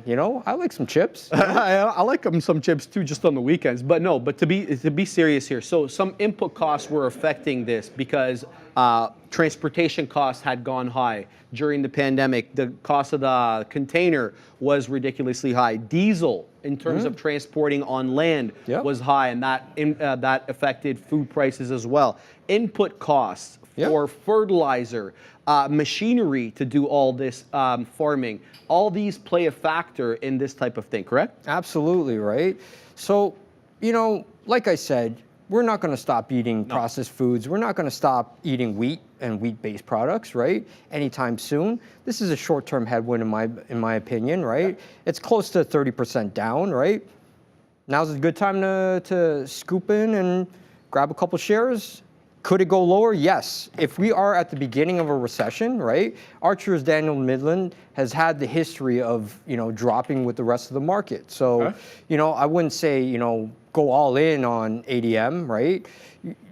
Your viewership base would probably not even look at such a organization, but that's okay. It's more for me. All right, next one on the list here, FMC Corporation. What's this one all about? Okay, so this one's also like in the food space, right? Okay. They do agriculture, crop protection I think that's the political correct term, right? So what that really means is that they're in the pesticide game, right? Okay. The dirty pesticide game, right? But you know what? They're on a 5-year low, something like that. This company actually gets me quite excited, right? They're in a close to a 5-year low right now. Oh yeah, they're very low. Yeah, they're crashing, right? And the main reason for this, I also believe that this is a temporary headwind as well. Okay. So essentially, this company is crashing due to the fact that there's high restocking right now in the industry, right? So essentially, a lot of farm producers, what have you, they've already bought all the pesticides that they need. And you know what? These folks, they may have overproduced a little. Okay. When times are good, you got to make hay. Is that the saying, right? So, right. So basically, I would love that. They've overproduced, right? And now they're sitting on a bunch of inventory that they need to sell off over time, right? Wow, where have I heard that before in retail? Yeah, all the time, yeah. But the difference is this is a needs-based industry, right? The more people that the world's population is growing, the higher the population grows, right. The more of these type of products we'll need, right? We can't all afford organic. I probably could afford organic, but I don't, right? I don't buy it, right? Right. And you know what? If someone like me can definitely, afford it, but choose not to, what's the rest of the world doing, right? Right. Okay. Well, the next one is 10 Cent Music. Right. This one not 10 Cent Music, 10 cents. 10 Cent. Sorry. 10 Cent Holdings, pardon me. This one our viewers will be much more familiar with, mainly because it was in the headlines a couple of days ago with China coming out with a regulatory ban on gaming. and that sent some of these stocks reeling to the downside. It's down again about 3.5% today, but you have an interesting take on this one. So I love Tencent. Tencent, if it was an American company, it would be like at a close to $1 trillion market cap, if not greater. What does this company do? So Tencent is the everything company in China, right? So it does social media as the main thing, right? But one of its side businesses is that it's the world's largest gaming company. That's right, the world's largest gaming company. Wow. You know, it's not Activision Blizzard, it's not Rockstar, it's not any of these companies. Okay. It's Tencent, right? And that's an auxiliary business for Tencent, right? So essentially, the main bread and butter of Tencent is like kind of the connection of people, right? Is this the one that owns WeChat? It does own WeChat, and yeah. basically WeChat is the app that all social media apps in North America, Europe, what have you, would love to be just like in China, right? So with WeChat, it's not just, you know, oh, I share some pictures of my kid or what have you, right? It connects people. So essentially, it's not just a chatting app. You can pay people through Tencent Pay, right? You can buy things off of like a Tencent, like an Amazon-like platform, right? Okay. You can transfer money, like I said, right? It's a very interesting company that, like Amazon, wants a piece of everything, you know? And that's something, like, I love ambitious companies. It's interesting, right? because we see Elon trying to do the same thing with the X app, with the kind of the everything app that he's termed it. So it's interesting how he's kind of taken that playbook off a company that's already established already in China. By the way, guys, Tencent trades on the OTC markets, hence why it has a Y at the end of its name, TCEHY. Shout out to Jeff Mendel and OTC Markets. What else, Alfred? I know that you have three, but I'm going to put you on the spot for a fourth. You know what? I'm going to be honest with you folks right now, right? This is not the most, you know, attractive market out there right now. I don't find a lot of value. I don't see... For value investors. Yeah, I don't see a lot of value, right? Okay. If you guys want to like roll the dice and, you know, head to the chicken fights, that's good for you guys, right? That's not for me, right? I'm sitting in cash right now. You know, interest rates are still high. I got like 20 some odd % of my portfolio in cash, right? You know, and I would love to buy more. I would love to deploy everything, right? However, I can't, you know, I have some strict discipline. So I am looking at, you know, these plays that I've been, you know, talking to you about, right? And none of these will be like long-term holdings for me. I feel that they're beat down, they're undervalued at this point in time, right? And at some point they may, you know, go back up to, you know, fair value or maybe even slightly above fair value, right? Okay. And that's when I pull the cord. So you and I have talked about this off camera. We've talked about the fact that the money markets right now are sitting with a lot of cash, and analysts are looking for a lot of money to move from the money markets, about $1 trillion worth, into the equity markets. Does that change how you look at your approach, because you know that there's so much money going to be funneling into equities, or that doesn't move you at all? Look, does it feel comfortable for me? Absolutely not, right? I mean, it is what it is, right? But there are years that, like, you know, greats like Warren Buffett, they sit in cash and they wait. They wait for that perfect fat pitch to come and they can hit a home run with it, right? And that's, you know what, that's not easy to do, right? But it is easier when we're looking at close to like 5% cash, right? On cash right now. So I find, yeah, is it a little boring? Is it a little nerve-wracking? This is why I preoccupy myself with these like smaller trades, you know, just to, you know, participate a little. That's good. And, you know, if I can make a couple bucks here and there, so be it. So now, are you holding your cash in a treasury, or are you just leaving it in the brokerage? I'm on Interactive Brokers. So yeah, they're paying like what, 4.8 something percent. Yeah. And you know what? It's more liquid that way for me. If I need to deploy anytime soon, if we see anything crazy going on, I want access to my cash. All right, you heard it from the mouth of the beast. Thank you very much, Alfred, for coming in again and for telling us your picks on the day, guys. I think Adara may be ready at the big desk, but thank you for coming in, and we got to do this again. Good to see you, brother.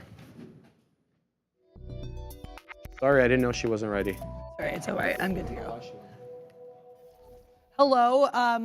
thank you guys so much, Alfred and Sharif, for that lovely conversation about value investing. I definitely did go back and take notes, something I could learn a lot about, and I think also a very different perspective from what we do with trading. So I think that always really valuable with the Trader Talks, getting some different takes and some different perspectives from our day trade type of life. Thank you, Bears versus Bulls in the chat. Welcome back, Adara. Yeah, thank you. Happy to be back. Not, you know, it wasn't gone for that long, I guess. But yeah, I did enter a trade though. I did enter a long in my brief absence. And that trade is, shout out to Obi, who I don't know if he's here, but I'm in Amazon. And I liked Amazon because look at what we did. I will draw it poorly. We broke out of this downward channel with a vengeance. I waited a couple candles for confirmation. Then I jumped into this trade. I have enough shares that I kind of want to pace myself out of this one. Didn't take like a massive amount, but usually take like about the smallest amount sometimes. But yeah, so if we do go higher, I would like to kind of take part of my position out probably around this 153.90, so that would be about 30 cents of the money. Then I would like to take the rest of it out around this 154.40. Perhaps, mayhaps, perchance, we'll see how it goes. I'm getting out if we break below this 153.30, so it's about 30 cents risk here. And why? Because that would be a lower low. So there we go. We're going to see how this goes. It's not as scalpy as I normally like to be. So, I mean, we'll see if it works out. But yeah, I'm just trying to be open here. I do like how this looks, so I want to hop in and see what happens. Let's look at Meta as well, because I did get out of that trade.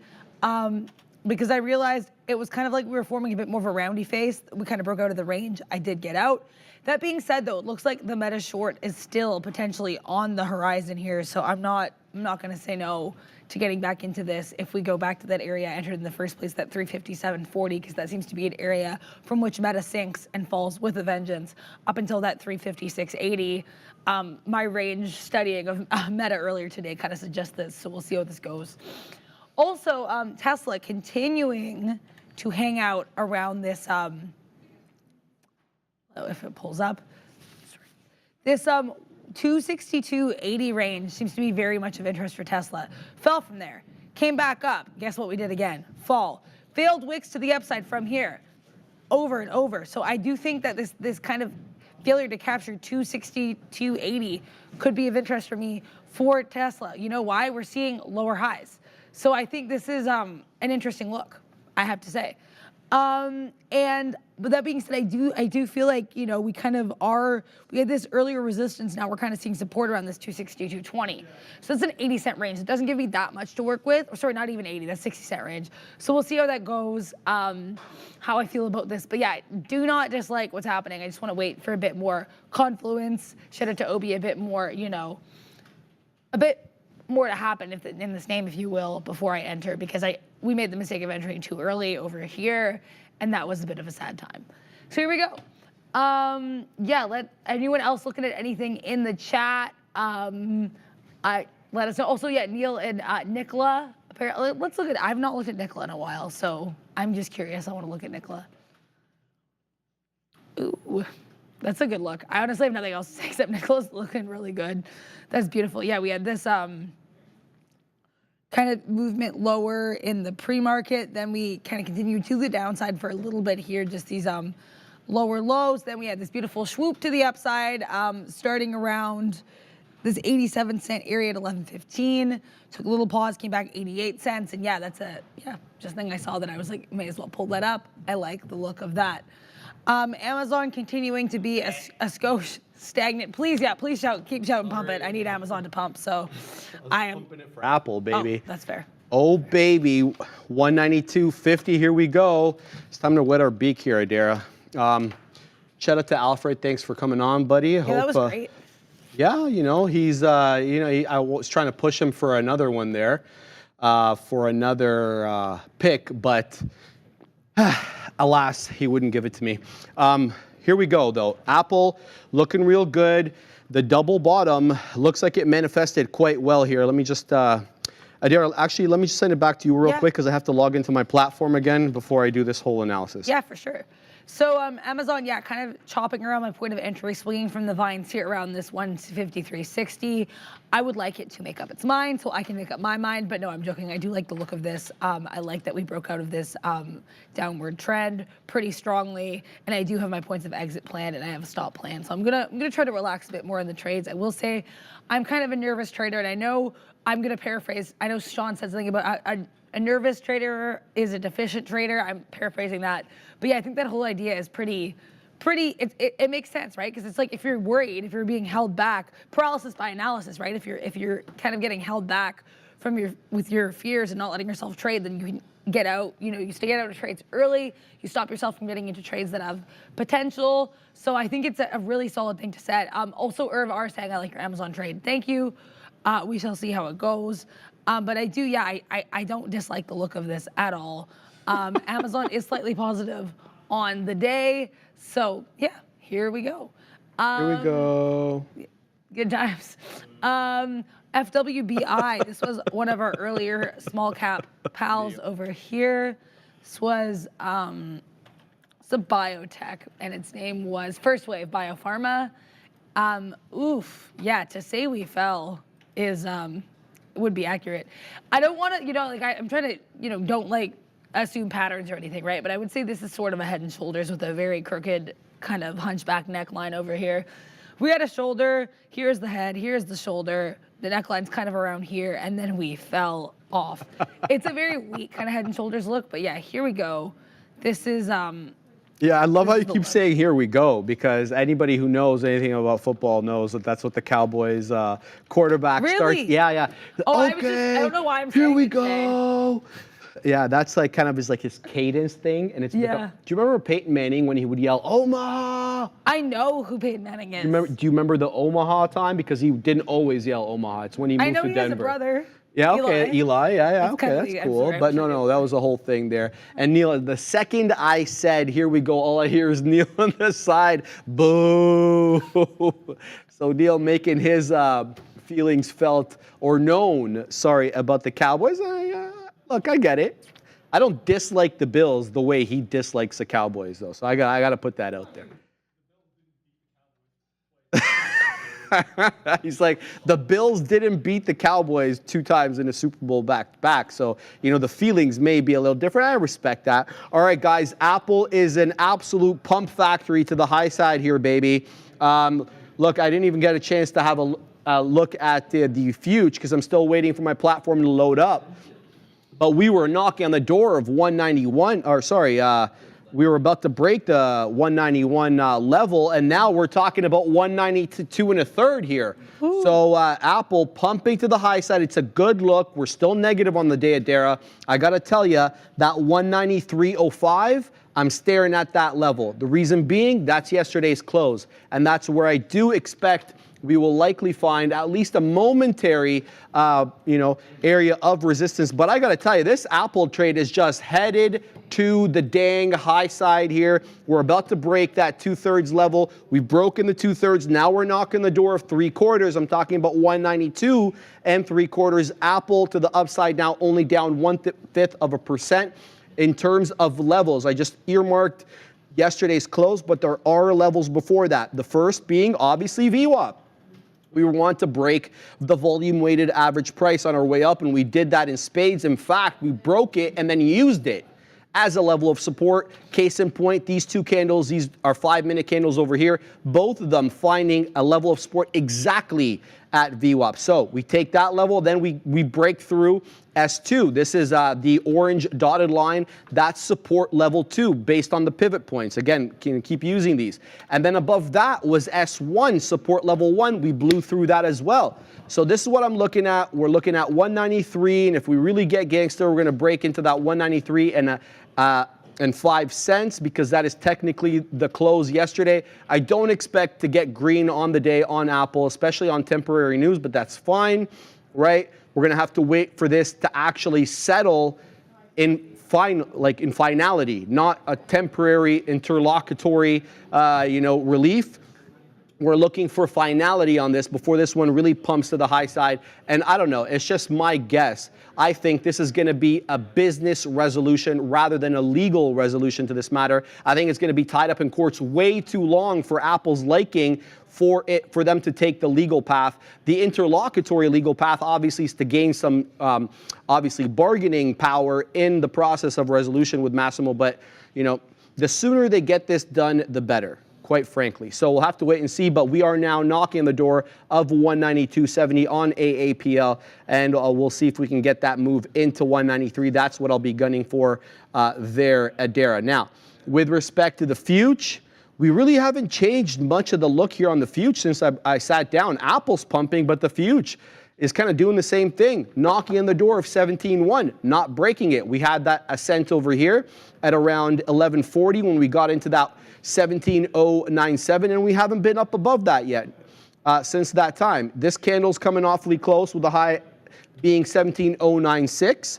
All of these prints sub 17.1, 17.1 probably a level at the moment. If we can break above 17.1 and hold 17.1, we could possibly have a nice move up into the highs. The highs from this morning, 17.124. So we'll have to wait and see if we're able to get any prints around that. Adara. Yes, I actually do have a question about the Apple. This is, you know, I guess related to Apple. I was thinking about this yesterday for whatever reason. Ma'am. So you know how we say like what happened with MetaConnect, RIP that day, is, you know, where it's like buy the rumor, sell the news. Yeah. With stuff like Apple, could it be like the opposite? Like you sell the rumor and then you buy the news? Like if it's like bad news, does that make sense? Interesting. I'm just curious. No, This I is don't thinking think you're about this. wrong. I just don't know if that happened in this particular case. I That's think fair. it's like, I think what you're saying makes absolute sense. I'm just not sure that that's what happened here. I think, you know, basically you're getting some sort of decent catalyst when everything's been negative for multiple days. You get a bit of a relief rally. It's not much, Okay. though. You know what I mean? That's, okay, so it's more of like a relief rally. Okay, that makes sense. Ma'am. That's for the concept. Okay, because this is like something I was weirdly thinking about yesterday, and I was like, you know, I may as well Fair. ask, because why not? Always. Any questions, obviously. And besides, some of your questions help me like question myself, because some of them like I hadn't thought of it myself, or if I had, it's been a minute since I've thought about it, so it helps reignite. You know what I? That's true. Yeah. So keep them coming, baby. Thank you. All right. Appreciate that. You got a question there from Kling Daddy Oh, do I? on the bottom, very bottom. Very bottom. Yeah. Oh, explain your entry into Amazon. I see a nice double bottom. Why did you wait for 153.60 rather than the break of 153.30 just for exercise, or 153.50 just for exercise? Okay, so the reason I waited was because I basically wanted to, I like to see kind of confirmation. That's kind of why I waited there. It was one that I kind of had my eye on, and then I was like, this is my good, you know, this is kind of my point of entry.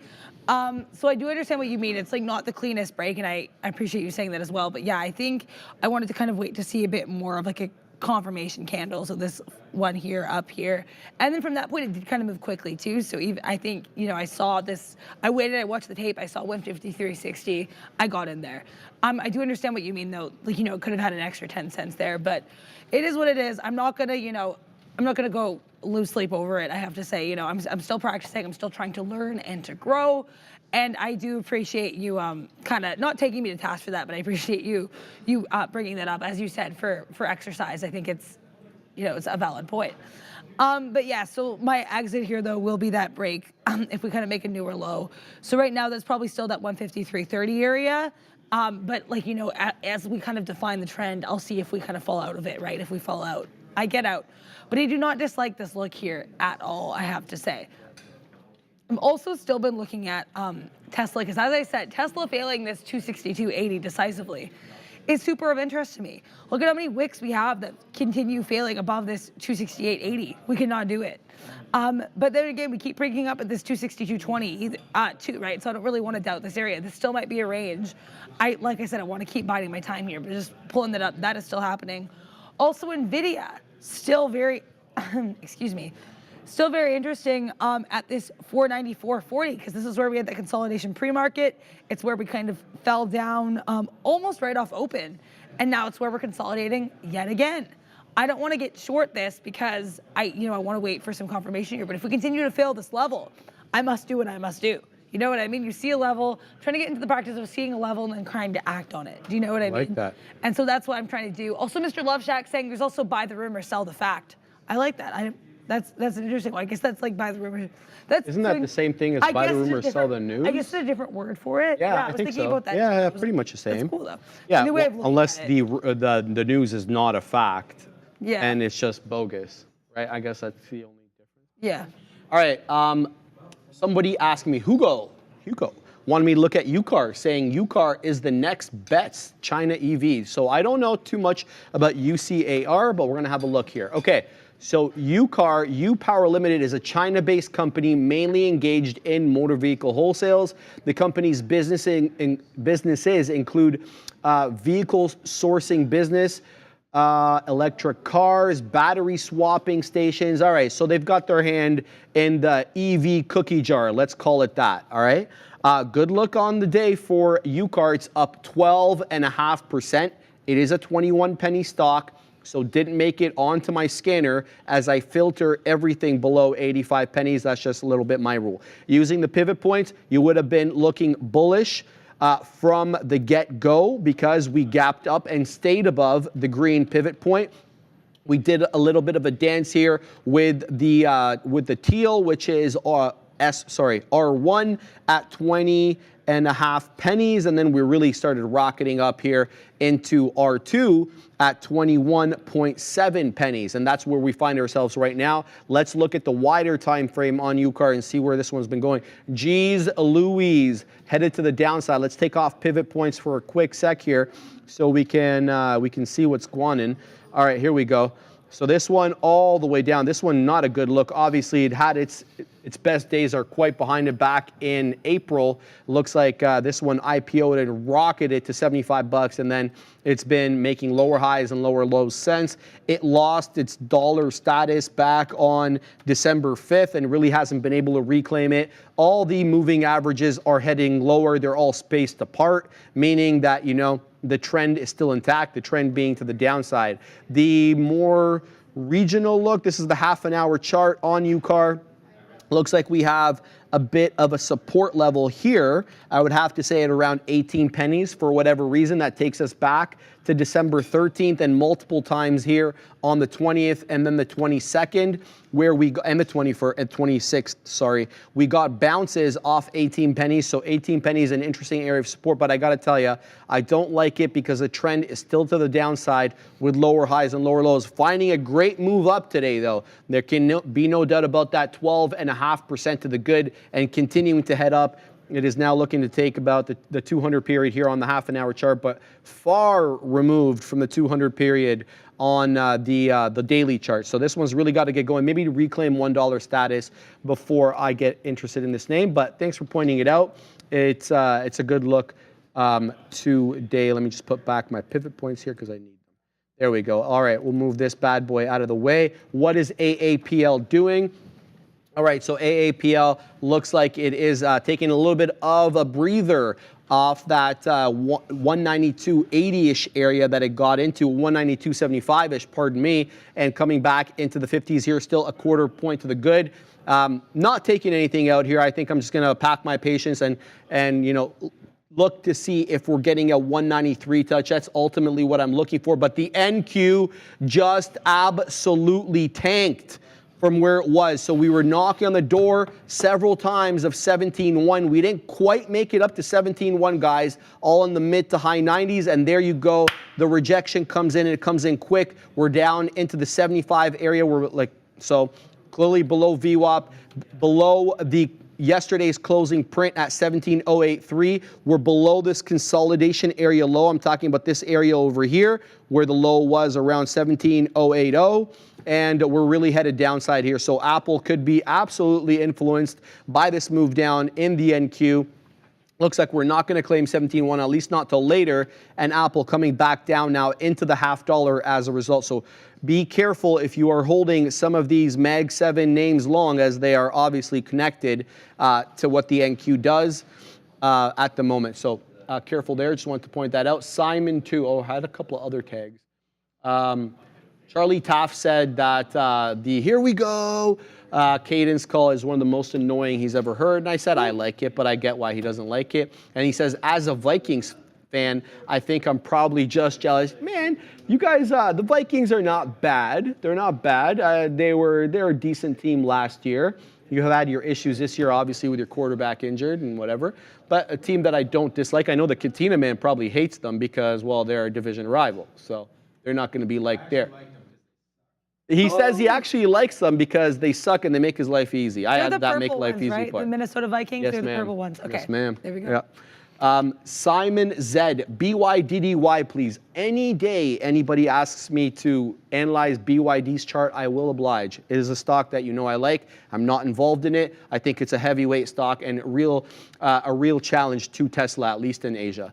So BYDDY, you should know that there's BYDDY and BYDDF. Both of them trade on the OTCs. They are different. One is an ADR and one is in the actual fund itself where the money actually has to be kept in an account or something like that. Jeff Mendel was explaining it on the desk. They outnumbered Tesla on EV production lately. Yes, I am aware of that. I don't know if they actually beat them outright, but they were awfully close. I forget what the numbers were. Let's have a look. BYDDY. This is a one I could have asked Alfred about because he's the one that actually brought this to my attention back in the day. Let's remove the pivot points again so we can kind of see the price action because it really obscures it. All right, so what you'll notice right away with BYD is because it trades on the OTC and it is a Chinese ADR, there are all sorts of gaps on the price action. That's normal, okay? So you're going to be able to see that here. Look at this day, gapping from this day, from that day. So there's no continuity in price, but you're going to have to look at the wider time frame. Clearly consolidative for quite some time. I should mention that Warren Buffett was in this name, but he's been selling it. Or I think he may have gotten out of it completely. I'm not 100% sure.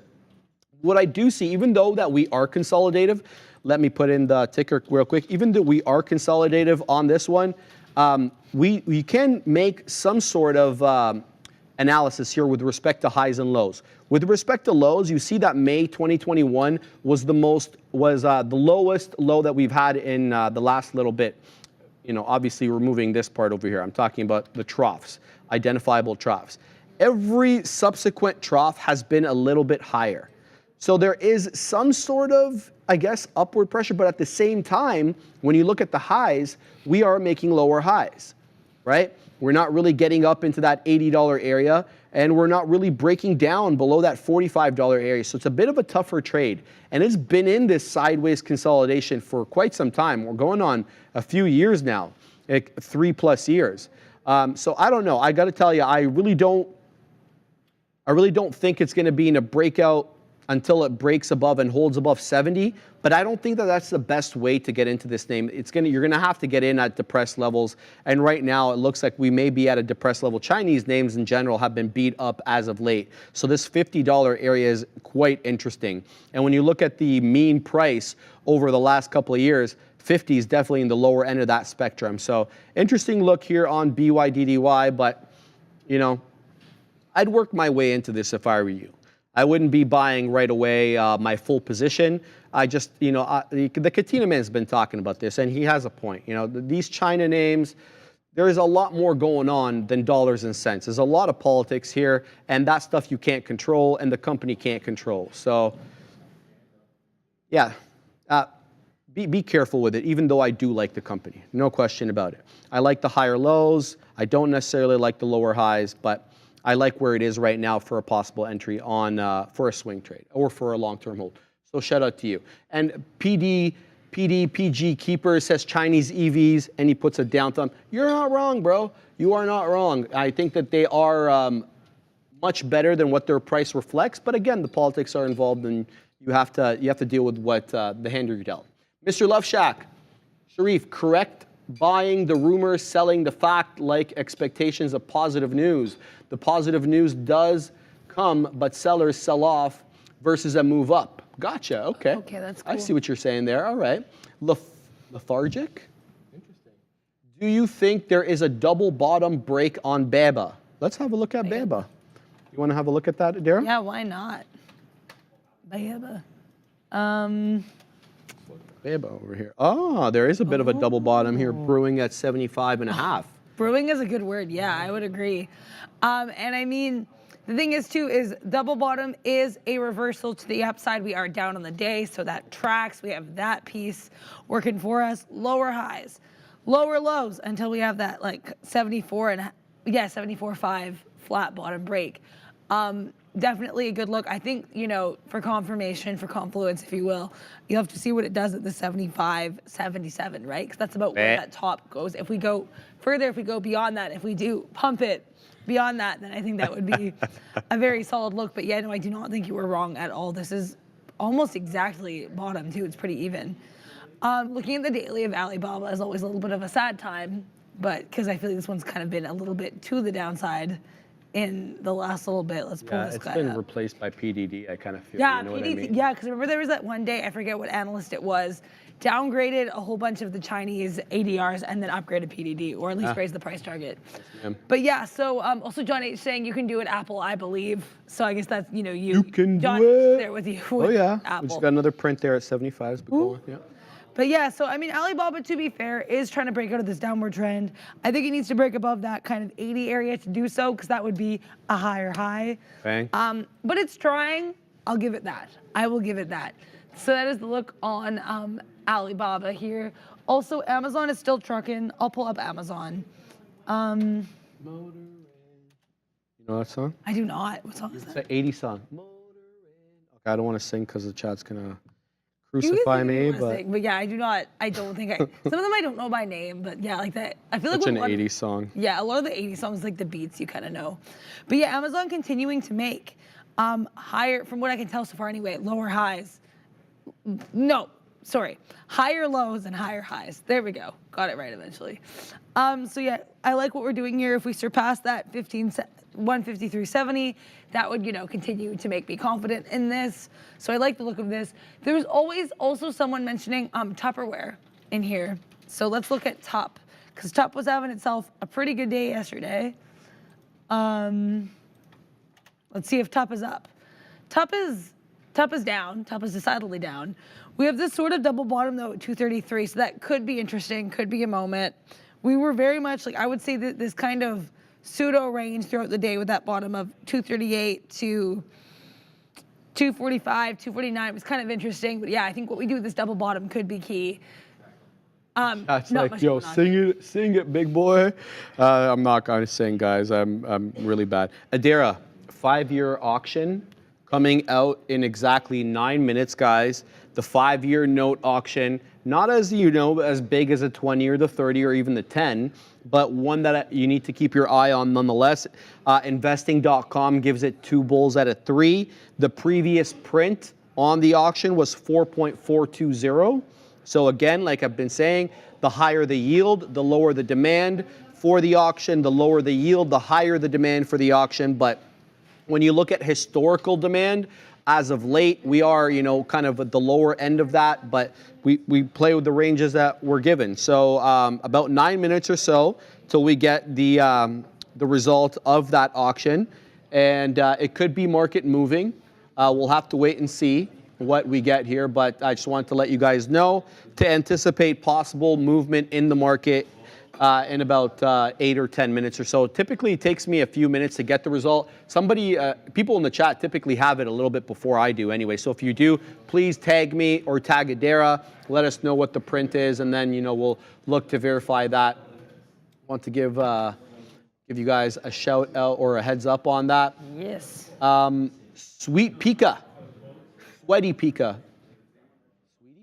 Sweaty Pika. I think it's sweaty. Check on up, please. Yes, sir or ma'am. Let's have a look there. Up. What do we got on up today? What is this? Wheels Up Experiences?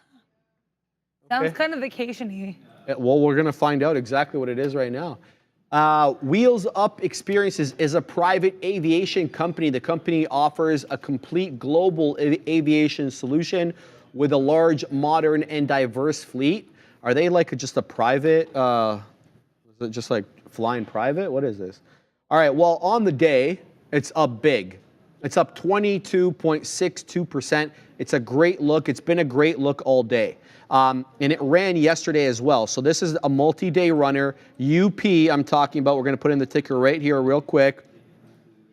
UP, It held VWAP nicely yesterday. That broke a little bit below it in the early afternoon, but was able to close near the highs. The closing print was around that 4 1/5.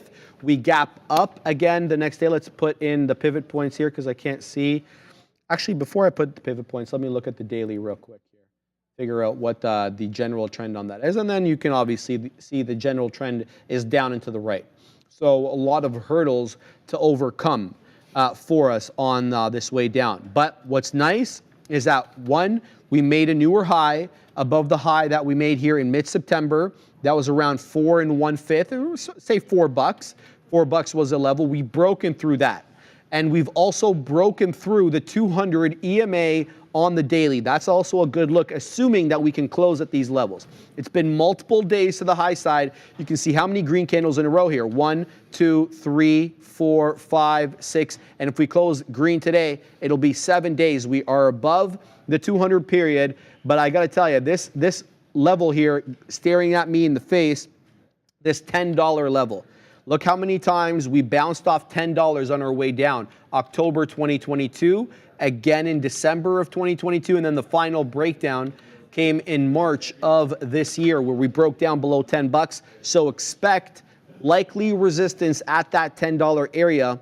And if you're holding this for a swing, that you may want to wet your beak at that level, or if you're waiting for a clear breakout and a change in direction, you may want to wait for $10 to break on a closing basis and to take it above there.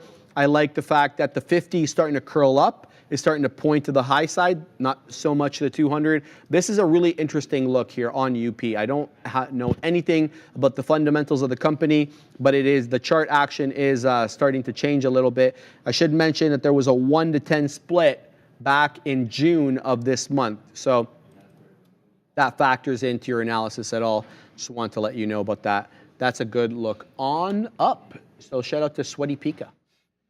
Nimit, I'll get to one more thing. Yeah, no, for sure. Yeah, no worries. Big Nimit, thanks for getting Alfred. Very useful session with him. Next time when I am in Toronto, hope I can take both of you guys for lunch and dinner. It will be my pleasure, my friend. Just let me know when you're back in the area. I'm sorry I didn't get to meet you when you were here last time, but I do have a token over here of your time, so I will be holding on to this. Thanks again to Big Nimit for providing that to the Katina man.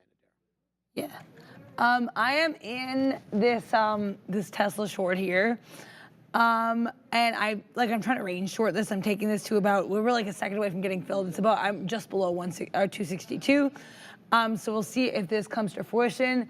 Amazon's still trucking along, still swinging from the vines there. Not too much to report at this point in my life, but we do have a super chat from Ma Kells. Where is it? Thoughts on CIFR? Inverse head and shoulders. Let's see how we feel. Patterns, you say. I like patterns. Patterns, you say. You say patterns. Okay. Okay. A skosh. Yeah. What time frame is that, Adair? This is a 5-minute. Was there a specific time frame you had in mind, Kells? You can just put it in the chat. Because sometimes I know like people see patterns in different time frames. Yeah, I see where you see a head. I sort of see where you see shoulders, but I think if it were going to break out of this, I think, you know what I mean, it probably... What indicators featuring in this chart a lot? I was going to say VWAP. Oh, yeah. And also I was going to say what I see more is this sort of a flat top, but the only issue is this, we're up on the day, so this actually would make more sense if it's a flat top. Honestly, I kind of see this more as, and I'll explain why. Yeah, we are. You're right. Even though the chart, the pattern before it looks like it's down, it's up on the day. Yeah, we are up on the day, which is why I'm like, you know, I think this kind of is still valid. Oh my gosh, I drew half decent trend line. So proud of myself. But yeah, so look, we have lower high, lower high, lower high, lower high. More or less a flat top around this 5-3 area. And you know what? We like confluence in these parts. Look at how this flat top is lining up with VWAP. I like it. I like, am I crazy? Or is the flat top? And to be honest, you even go farther back, go to the, yeah, right there, like that. Look, reject. Yeah. Reject. Closing print below. Reject. So it's clearly featuring here. Yeah. And I mean, even earlier, like look at, yeah, Sharif was right. Like VWAP today with CIFR has been super prominent. We'll kind of bounce off it, then we'll touch below it, then we'll, you know, kind of use it more as support. Like VWAP is definitely in play with regards to CIFR. So I think this is an interesting look for sure. I would say though, Mock Hells, I would say to me at least, it looks less like a inverse head and shoulders and more like a flat top break potentially, because we are still up on the day with this guy. And I think with an inverse head and shoulders, because that's a reversal, that would be more if we're down on the day. We are lower than we were, but we are still up 5+%. Yeah, the higher lows here really need to feature in addition to the fact that it is rejecting off VWAP. Both of those, they're contradictory. Yeah, right? Because you're thinking, okay, flat top rejection, there's clearly a seller there, but the buyers are showing you every incremental trough is higher than the previous one. So it's a great look there for whatever that is, CIFR, what is that? I think it's Cypher. I think it's Cypher Mining. Okay, it's a mining name, there we go. Yeah, so it's moving because of Bitcoin. I just looked it up. Yeah, it's... Oh, it's like it's a crypto mine. Yeah, Cypher, I thought it was like legitimate mining, like no, Caterpillar. I should have, I mean, I looked at this one a bit yesterday, so I probably should have clarified. Also, Stressla is not my Stressla anymore because we got out of that name. I'm very happy. In a good way, though. Yeah, so I no longer have to stress about Stressla. We got out right around VWAP. This was about, and again, I'm still in the sim, but this was about, I want to say 30 cents, 35 cents in the money. No complaints here. Amazon kind of getting a little sloppy, a little lazy. Amazon calming down just a skosh. I might have to reevaluate this because what I'm seeing is lower highs, which I do not like. So I might get out around my point of entry there. I like this. Oh boy trader. That's a sick name. Will the auction impact the bank stocks? You know, typically it impacts the overall market. You'll see the ES moving off it, the NQ moving off it. Looks like we are at 1 o'clock now. I don't know if we got the result. Typically the market tells us what the result is, but there can be bamboozling. So for example, you can get a spike up and then it can trend back down. So the immediate result or the immediate price action sometimes isn't really reflective of the actual auction result. So let's wait for the actual print, but it is a, you know, we're waiting right now. I don't know if it's going to affect bank stocks specifically, but typically it does affect the index. And if the tail wags the dog or the dog wags the tail, you're going to have to figure out which one is moving who on that particular day, because it's not always the same one. Sometimes options, sometimes futures, sometimes it's the equities that's doing the moving. We'll have to wait and see. But yeah, just be cognizant of the fact that we will be getting the result momentarily now.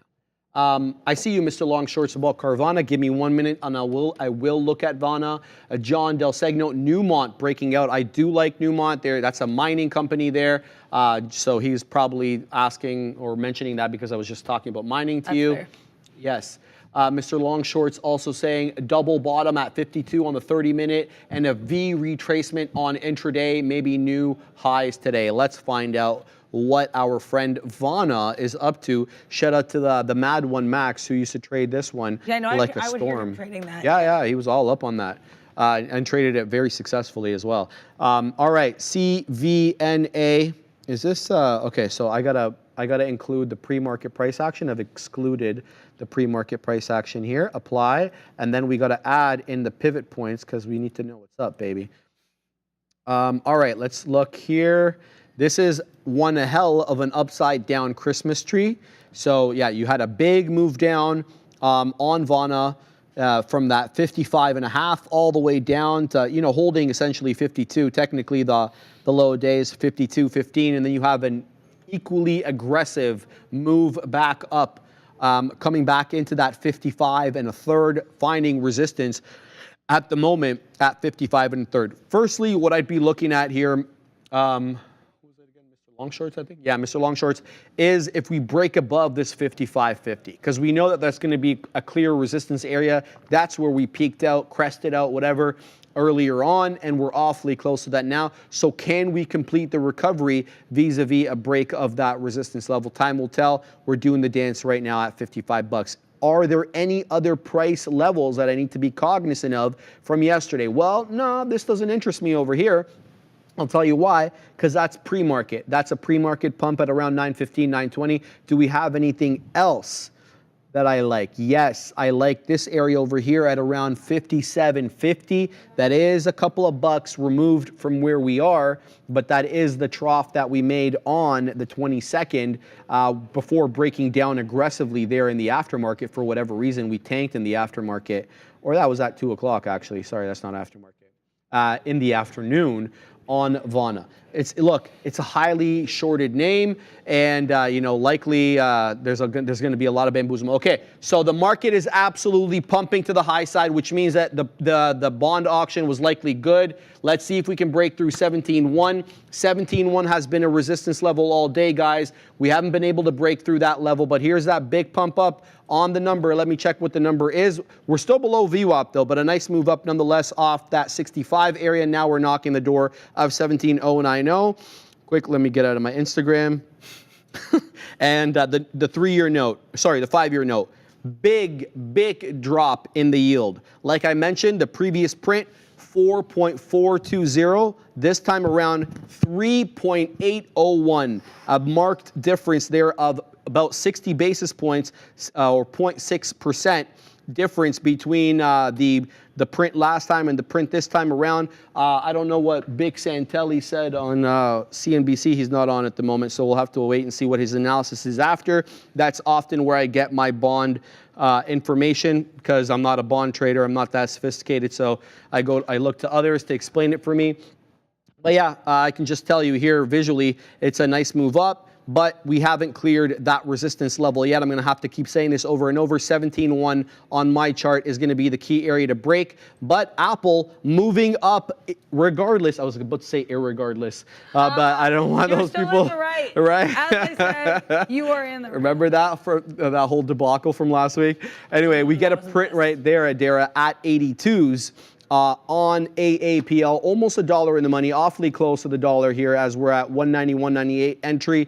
Now knocking on the door of possibly that 193. That's a level we've been talking about on AAPL the majority of the day.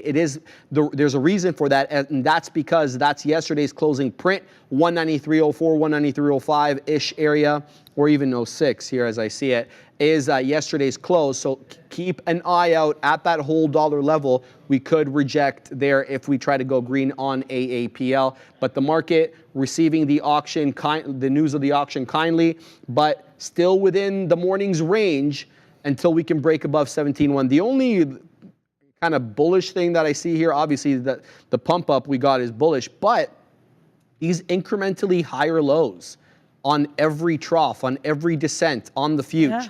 It's been incrementally higher than the previous trough, so that's awfully bullish. There we go, pumping back into the 90s here. Let's put a target on that 17.1 to see if it can break.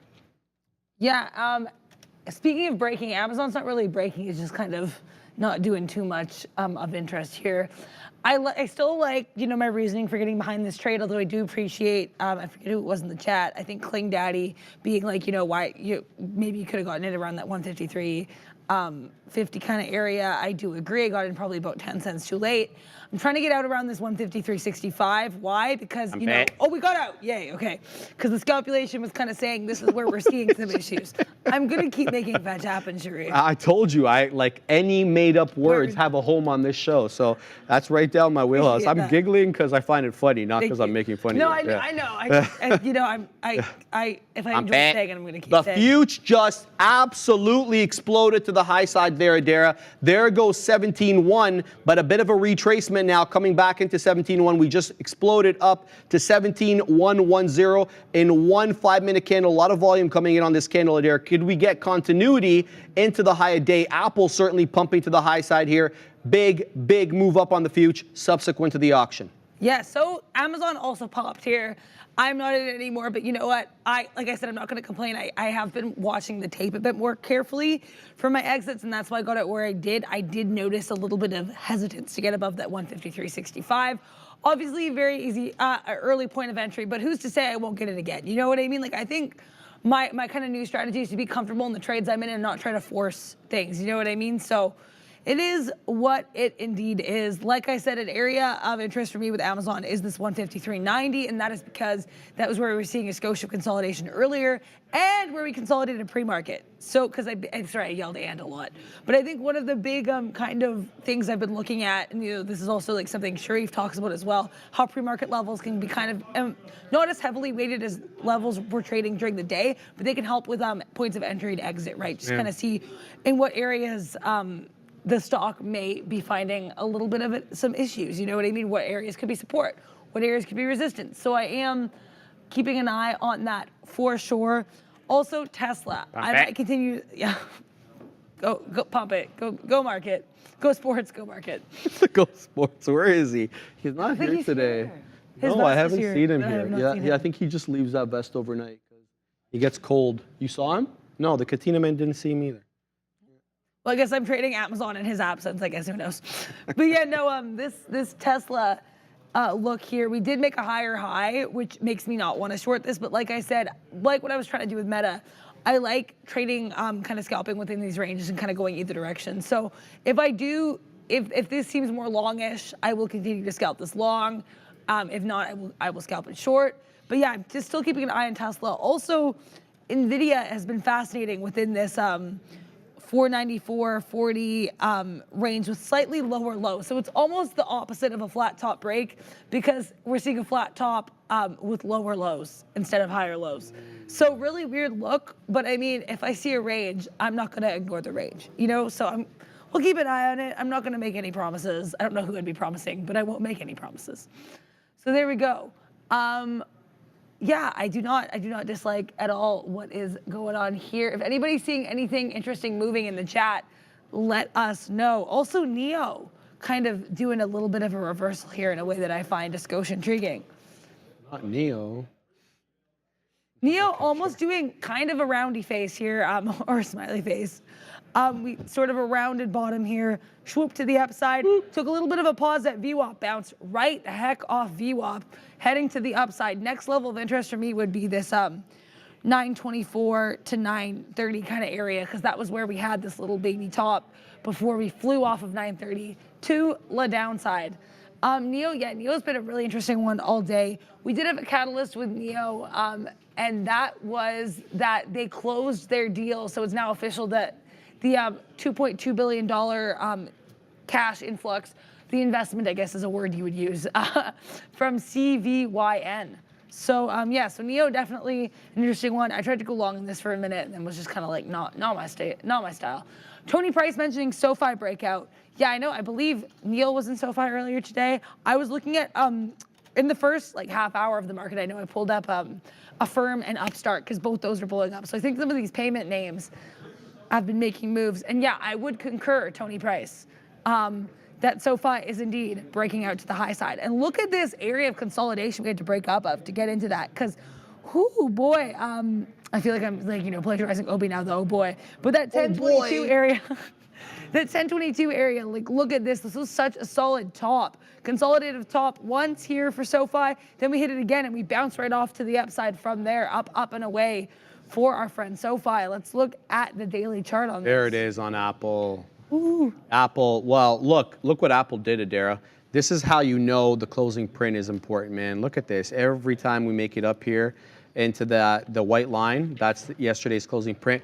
Touch, reject, touch, reject. So we're below it right now. Doing the dance with no paints at 193, but the closing print 193.05, 193.06 on AAPL. So we'll see if this one can actually run up. This will be one of those outlying days where it opens below the pivot point and then actually possibly goes green. I mean, I have no idea, but you know, the pivot point look for the opening print has been quite accurate, at least from my limited analysis of it. So we'll have to wait and see what we get there. But nice move up on the future. Now we're really pumping, guys. Looks like we came into, oh wow. Let me just flip it back. Yeah, there we go. We're 2 points off the highs. We just made highs on the future. The future is pumping to the high side. Everything Meg 7 related, it is headed up. No exceptions. Some stuff is still red, but they're all moving up. So be careful with any shorts on these names, guys. Yes, mean reversion trades are valid, but just, you know, don't stand in front of a freight train is what I would say to you. Apple continuing to head up here, possibly 193.25. That's where my pivot point is. That's going to be my next area of resistance if we can stay above the closing print, which we can't really stay above at the moment on Apple, right? So we'll have to wait and see what we get there. Big move up on the future, but coming down a little bit back down now. Big Kyle Burdett was saying something interesting earlier. He's like, if we don't continue to break out tops on this push, an epic short could come into play. Money cycling from equities to dollar. Dollar is very cheap, he says. Shout out to Kyle. Just make sure you're managing risk, all right? The trades, put on the trades with guts and confidence, but make sure that you're managing risk at this time because You know, you don't want to stand in front of a freight train, right? So that's a look there. Where am I long from Apple? Yeah, just around a little bit below VWAP, just south of that 192. Dad Trader asking there. It's on the screen, my man. Yeah, the position board's working. Yeah, so that's a look there, Adara. I mean, not much else really to cover other than the fact that we're pumping on the future, and the Mag 7 names are all moving to the high side. Yeah, that's really it. I mean, it's a good look. Yeah, rug pull incoming. Some people 5, 4, 3 says Chris Shaw. Hey man, if you get it right, let me tell you, I'm gonna want to follow you on online. Yeah, that's like ESP or something. That's like trade ESP. That'd be crazy. But yeah, we'll have to wait and see. I also wonder if, for Apple, instead of beak wetters, if it's taking a bite out of the apple. You know. Just a thing I thought of. Yeah, a little bite off. Yeah, that's okay. A little bite. Good. I like it. Just a random thing I thought of. Big Kyle Burdett says, I'm on the tracks at the top. I'm on the tracks at the top. I get some part of the freight train. Yeah. Okay, I got you. The analogy brain. Yes, I forgot I mentioned that. Ganesh Y, can you please look at AMD and discuss good level to short? Well, we'll have a look, but I got to tell you, AMD's up 1 1/5 today. Is the short really what you want to go for? We'll have a look. Why not? Here's AMD. So, obviously doing a bit of a dance with R1, the teal line on the teal dotted line on my chart, which is, you know, at a random area here at 145 1/3. AMD, it's been 1, 2, 3, 4, 5 green days, all with higher highs and higher lows. So it's been very strong for the chips as of late. It's been a great month and a half for AMD. Goes without saying. With respect to an area to short, you know, what stands out to me, and I'm not recommending this trade, I would not short AMD based on what the market is doing at the moment and the fact that it's up 1 1/5. That's just my personal opinion, but if you're looking for a short, the resistance level that I'm looking at here is this R1 level at 145 1/3. You rejected off it earlier at that 930 break. We got all the way up into 145 1/2 and then tanked right after that. We had another attempt at it, it looks like when the futures popped right now to break through that 145 1/3. We rejected off that again. Possibly have something set up for 145 1/2. That's a high day. Look for that to act as resistance level. But I got to tell you, this isn't the setup that I'd be looking for. I'd rather go with the trend on this, on this bad boy. But yeah, that 145 1/2 could be interesting for you. Big John Del Segno, STNE is really absurd. Can't stop, won't stop. Let's have a look for Big John there. STNE. Stoneco, yeah, he showed me this one yesterday. We were talking about this bad boy yesterday. Let's look at the daily real quick here. And so we are an obvious uptrend break here, given the local price action. Excuse the pivot points here. I'm just looking to see where the current price is breaking above. You had you had a bit of a bamboozling death cross and then golden cross between the 50 and the 200. But look how spread the 50, the 200, the 20, and the 10 are. So you can tell this one's getting a great direction with respect to actually breaking out through tops. Yeah, look, I have an alert on this bad boy set up for $19. So you've alerted me to this before. I was looking for a break of that level to get me interested, and it looks like we're awfully close because now we're at $18.50 from today's high. So great look for you, John. STNE. Let's just remind everybody what this one is. Stoneco, provider of financial technology and software solutions. The company has designed its cloud-based technology platform, namely the Stone business model for its clients to connect, get paid, and grow their businesses. Okay, $5.78 billion market cap. PE, a little high versus the industry, 28 versus 23. Cash flow is good there. Just looking at what Alfred would think, 5.81. So they're actually profitable, not negative cash flow. That's really good. And the chart looks good. I mean, obviously not from the pandemic highs where we were in January 2021, around 97 bucks. But when you look at this recent price action from essentially November 2021 onwards, we are at the high end of that range. So look for that $20 break, and then eventually I would say that $30 area where we had some support there back in September and October of 2021. Good look for you there, John. Hope you print. Yes, indeed. You know what else we're going to see prints? Tesla at this 262.80. We're coming back into this area we keep rejecting from. I was tempted to short this, but the thing that made me nervous is look what else we're seeing. Higher low, higher low. I am worried that this actually could be a flat top break, and that's a valid concern, or not concern, I guess, you know, it's a valid thing to think, and I think I say that because this is a continuation pattern, flat top break. We're up on the day. I don't want to be stuck in a short and then this thing flies to the high side. Do you know what I mean? So I'm going to be very cautious here. However, I do find it very fascinating the amount of times that we've failed to crack above that 262.80. In fact, since we hit it the first time decisively here, we have not really cracked it since. So that is, you know, something I want to look at. I'm not going to get involved in this name, like I said, although I would be tempted to do a long if we continue to see a higher low. I would be tempted to go long here, but I don't want to really mess with this name at this point.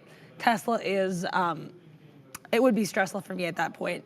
That being said, I do like this this kind of baby short I had here. We did get, you know, I'm in the sim. We did get 30 sim cents, if you will. It's a 30-cent trade here.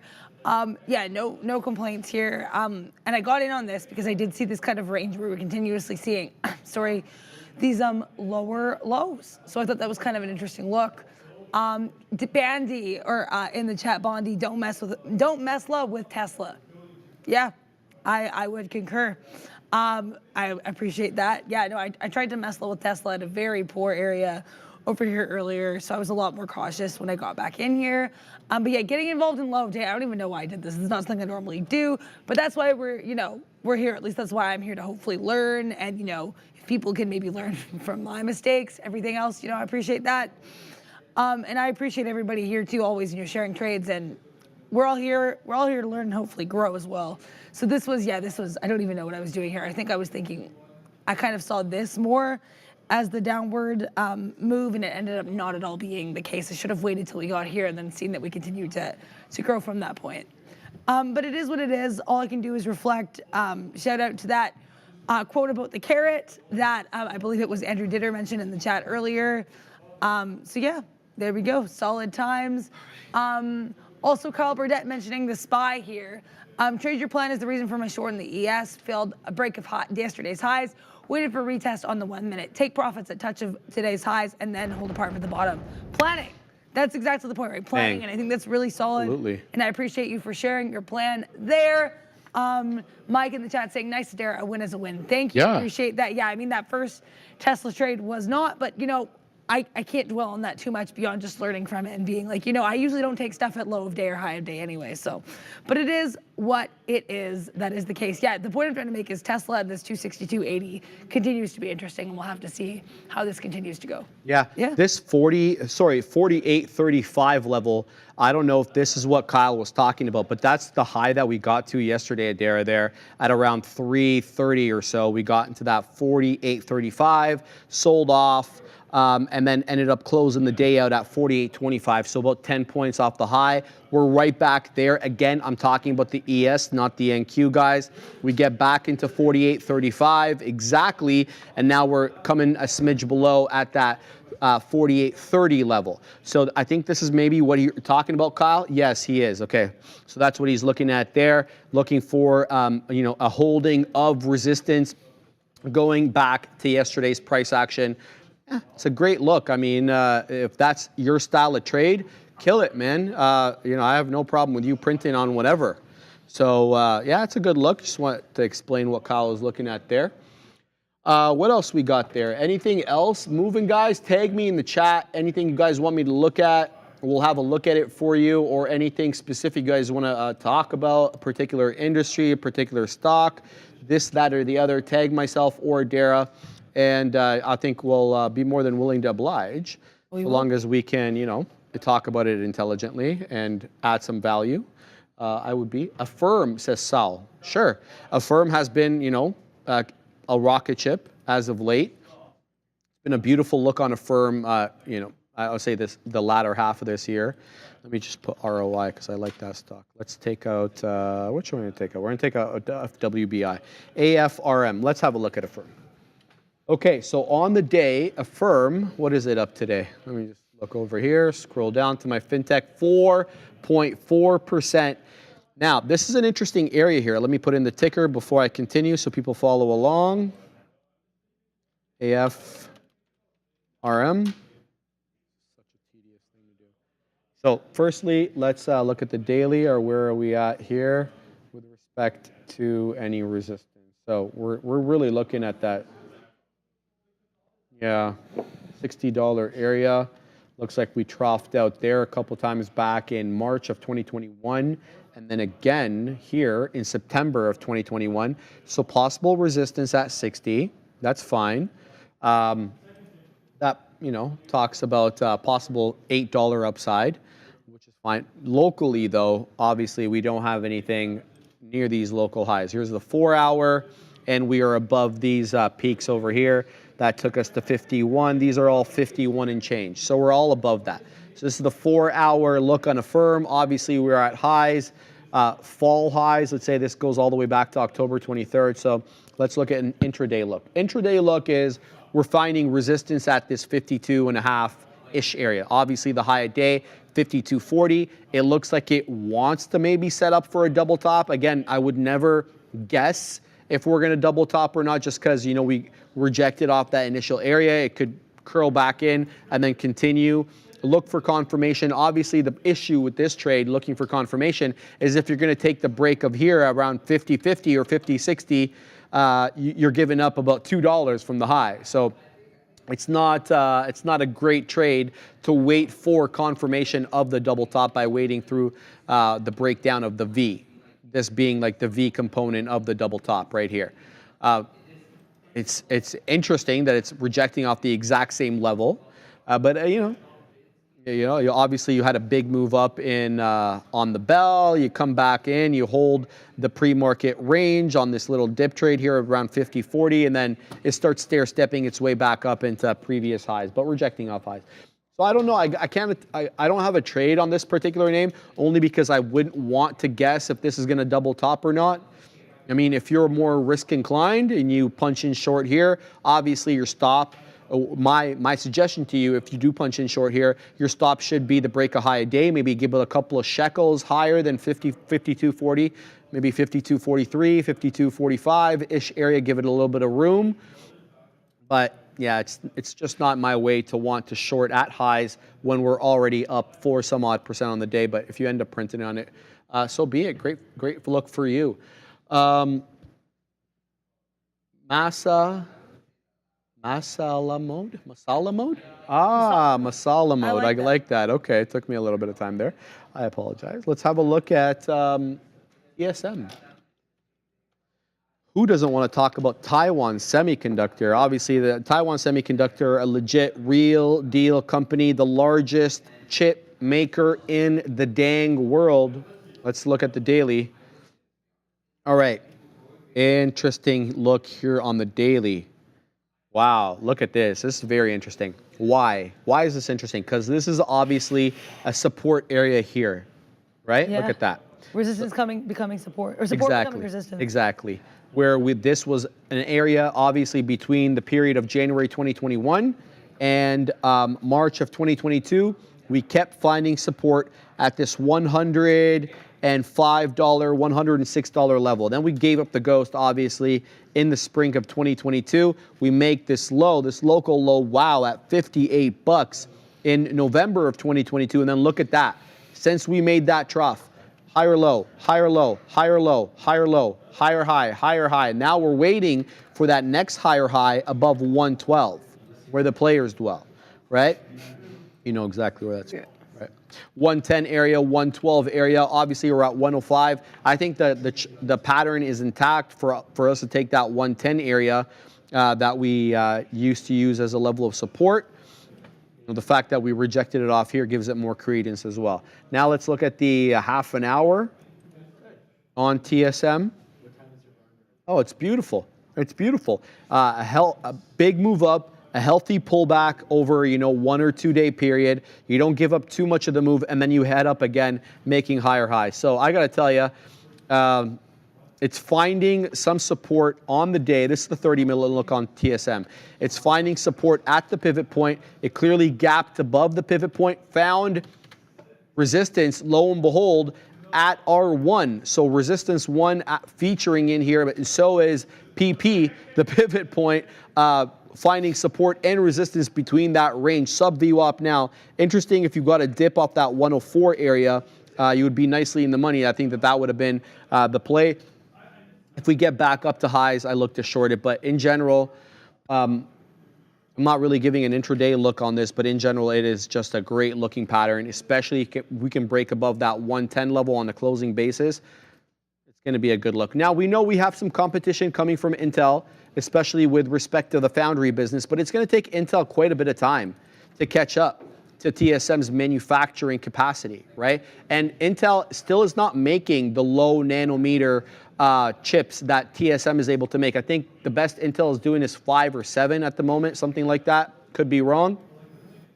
Whereas TSM is a bit more advanced in that regard. So TSM still has a bit of a competitive edge, but there is that political issue that always rears its ugly head when it comes to Taiwan Semiconductor and the issue with China, repatriate, or whatever. I don't want to get into the whole thing with Taiwan, but you guys know exactly what I'm talking about. And yeah, so that's a look there. Yes, indeed. That's a crazy area of like resistance becoming support, I would say. And I think it's like usually, it's pretty clear when that manifests. That was a cool look, and thank you for talking through that. Oh yeah, no problem. I am in this little NVIDIA short. I kind of DCA'd into this. It was planned off this 494.40, because look at this top. If we break decisively above the top, I am outie. I'm keeping the risk parameters pretty tight for this one, because this is generally, I would say, slightly more shares than I normally trade. Again, in the sim here. And then you know, because also it is a little risky. We're slightly up on the day. But yeah, I did keep seeing these lower lows, and I like this very clear 494.40 top. That being said, it looks like we could break above this now. This might get a skosh dicey. But yeah, the plan was to take out part of my position at this 494 area, because that was where we had some consolidation. Next little piece around this 493.60 area, and then the rest probably around VWAP, because that VWAP, we were hugging VWAP earlier, then we broke below VWAP. I would probably take the next part around 493.40, so kind of parceling it out, you know what I mean, piecing out of this trade. Should we get to that point, because now I'm a little bit concerned that NVIDIA will break a little bit higher. Yeah, because you know we are pumping it. But yeah, so this is how it goes. What I'm looking for too is, like, because I have this issue too, if the second things break above getting out, I'm looking for a close decisively above that 440. I'm trying to have like clear parameters here, you know what I mean? Low in the chat, Adara, stop shorting, LOL. That's a fair point. You know, they're not always gonna go in my direction, obviously. But I think the thing is too, is if I see something I don't want, you know, the whole old, like, if you see something, say something thing, I'm seeing this pattern. I don't want to, you know, just kind of look past it, you know what I mean? Bystander syndrome with this stock. Kind of a weird analogy, but eh. And look at, we also had this really clear consolidation of this 494.40 earlier today, right? Like, this is the level I keep seeing on NVIDIA today. So I'm going to try it. I understand, you know, it might not work perfectly, but this is my take on that. And, you know, I think part of as well having the opportunity to kind of learn to trade is learning what works for you. And I think I see this level. We're going to see what happens. We're going to see how the cookie crumbles there. Also, Renata mentioning in the chat, mentioning NEO. Let's look at NEO. I was looking at NEO earlier. I was briefly in NEO earlier. And yeah, NEO honestly still looks pretty solid if we can continue making these higher highs, because what a recovery on NEO. We had this full swoop to the downside in the morning. Then we had a nice little kind of roundy face, smiley face type situation, and then moved to the upside. What did you say? La upside. La upside? Yeah. I love. I don't know. Because I couldn't tell if it was the upside or la upside, but I'm like, did I hear? I mean, it is. That's okay. It's the upside, that's okay. Yeah, that's fine. En français. Yes. Sort of bad, poor French, but yeah. Oh yeah, DJ Dubs, if you see the thing, say something. I thought that was for stranger danger. It is definitely not for stocks, but repurposing, as we do here. Yeah, no, Lolo, I appreciate that. I wasn't trying to be all salty. I was just trying to, acknowledge the comment. And I do agree, like, oh, what are we looking at here, Neil? You're looking at your favorite car, Adara. I do like the ET9. So this is the NIO ET9. One of the reasons NIO has been pumping to the high side. It's a good looking car, man. And like you guys know, I've been quite critical of NIO. In recent times, they are really changing what they're doing. They're shoring up the balance sheet. They're prioritizing battery production. They're focusing a lot on SUVs, and that's kind of what you want to see. You want them to respond to market demand and to get their house in order. What a looker this car is, man! I got to tell you, this whole square round steering wheel. What do they call this? There's a word for this, where the squarish, roundish steering wheel. I feel like I've heard Randy use it. And I can't think of the name. I forget what it is. Anyway, this is a great looking car. This is the ET9, guys. It's their real big push into the luxury SUV market. It's $122,000 US, whatever that converts into yuan, but it's obviously not for the greater market. Let's say it's more of a niche market. It looks to be, equipped to the T's there with functional spoiler and all sorts of cameras every which way. It's a great looking car. I gotta tell you, man, I follow this account on TikTok and it brings me all these new Chinese EVs. Some of the companies I've never even heard of. And man, they're great looking cars. For the most part. Look at this. Wow, that's a great looking. Look at how the back seat reclines like that. Kind of reminds me of the Land Rover, the Range Rover Autobiography, or the 760 Li, or the Maybach. Look at that. Yeah. This is kind of what it reminds me of, right? Like these two-seater in the back, and you're supposed to be like a huge OG. And you're supposed to be driven around in this thing. You're not supposed to be doing the driving. Great looking car there. 122,000 smackaroos, Katina, man. Guess I gotta start saving. Yeah, it's a good looking car. Oh my God. No, yeah. I love that. He's gonna take more shares, he said. All right, John's like loading up for Christmas with a new Yeah. No, it's a really good look, in my humble opinion. Not that I know that much about cars. Like, we know my main thing is I like a boxy looking car. But that being said, I do like the look. Yeah, I like it. And I like that it has the little the things, steering yoke. The steering yoke, that's what No, but Michael, I'm responding to Michael Lloyd. There was a different word used. It was like a play between square and circle. I forget. Squircle? No. I don't know. I forget. If anybody in the chat knows what I'm talking about there, that'd be great if you can tell me. And look, everyone's chiming in here about their opinions about the car. Mike says, I refuse to support China, and I respect that. It's a squircle, says Chef Joe.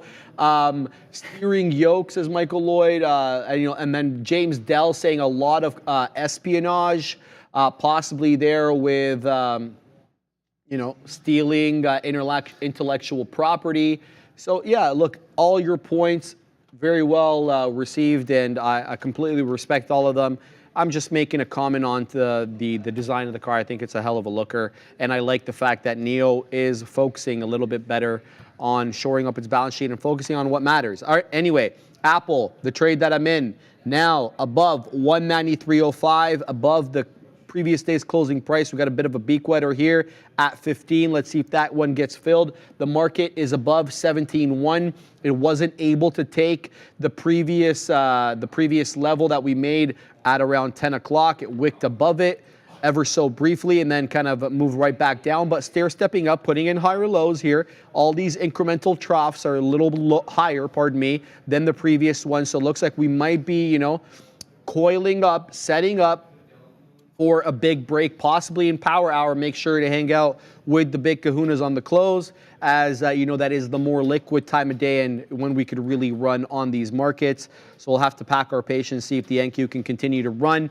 Apple has been the more directional of the trades on the Mag 7 as of late. It didn't start that way. It was definitely Tesla earlier on. Tesla rocketing up on the news of the redesigned Model Y, getting off that 257.52 low and moving up into that 263 and a third area. But more recently, it's been Apple for the win on the back of that new news that they won their appeal to temporarily halt the ban of the sale of their Apple Watch. So Apple continuing to rise here. Everything else, I got to tell you, Mag 7 related. I mean, Meta's gotten a little bit of a nice push up here, especially with that latest touch into R2 or that 359 level. That's the dark dotted blue line on my chart. I love how Meta's ranging in between R1 and R2. I really do like that. That's a good look. And it's not featuring VWAP at all.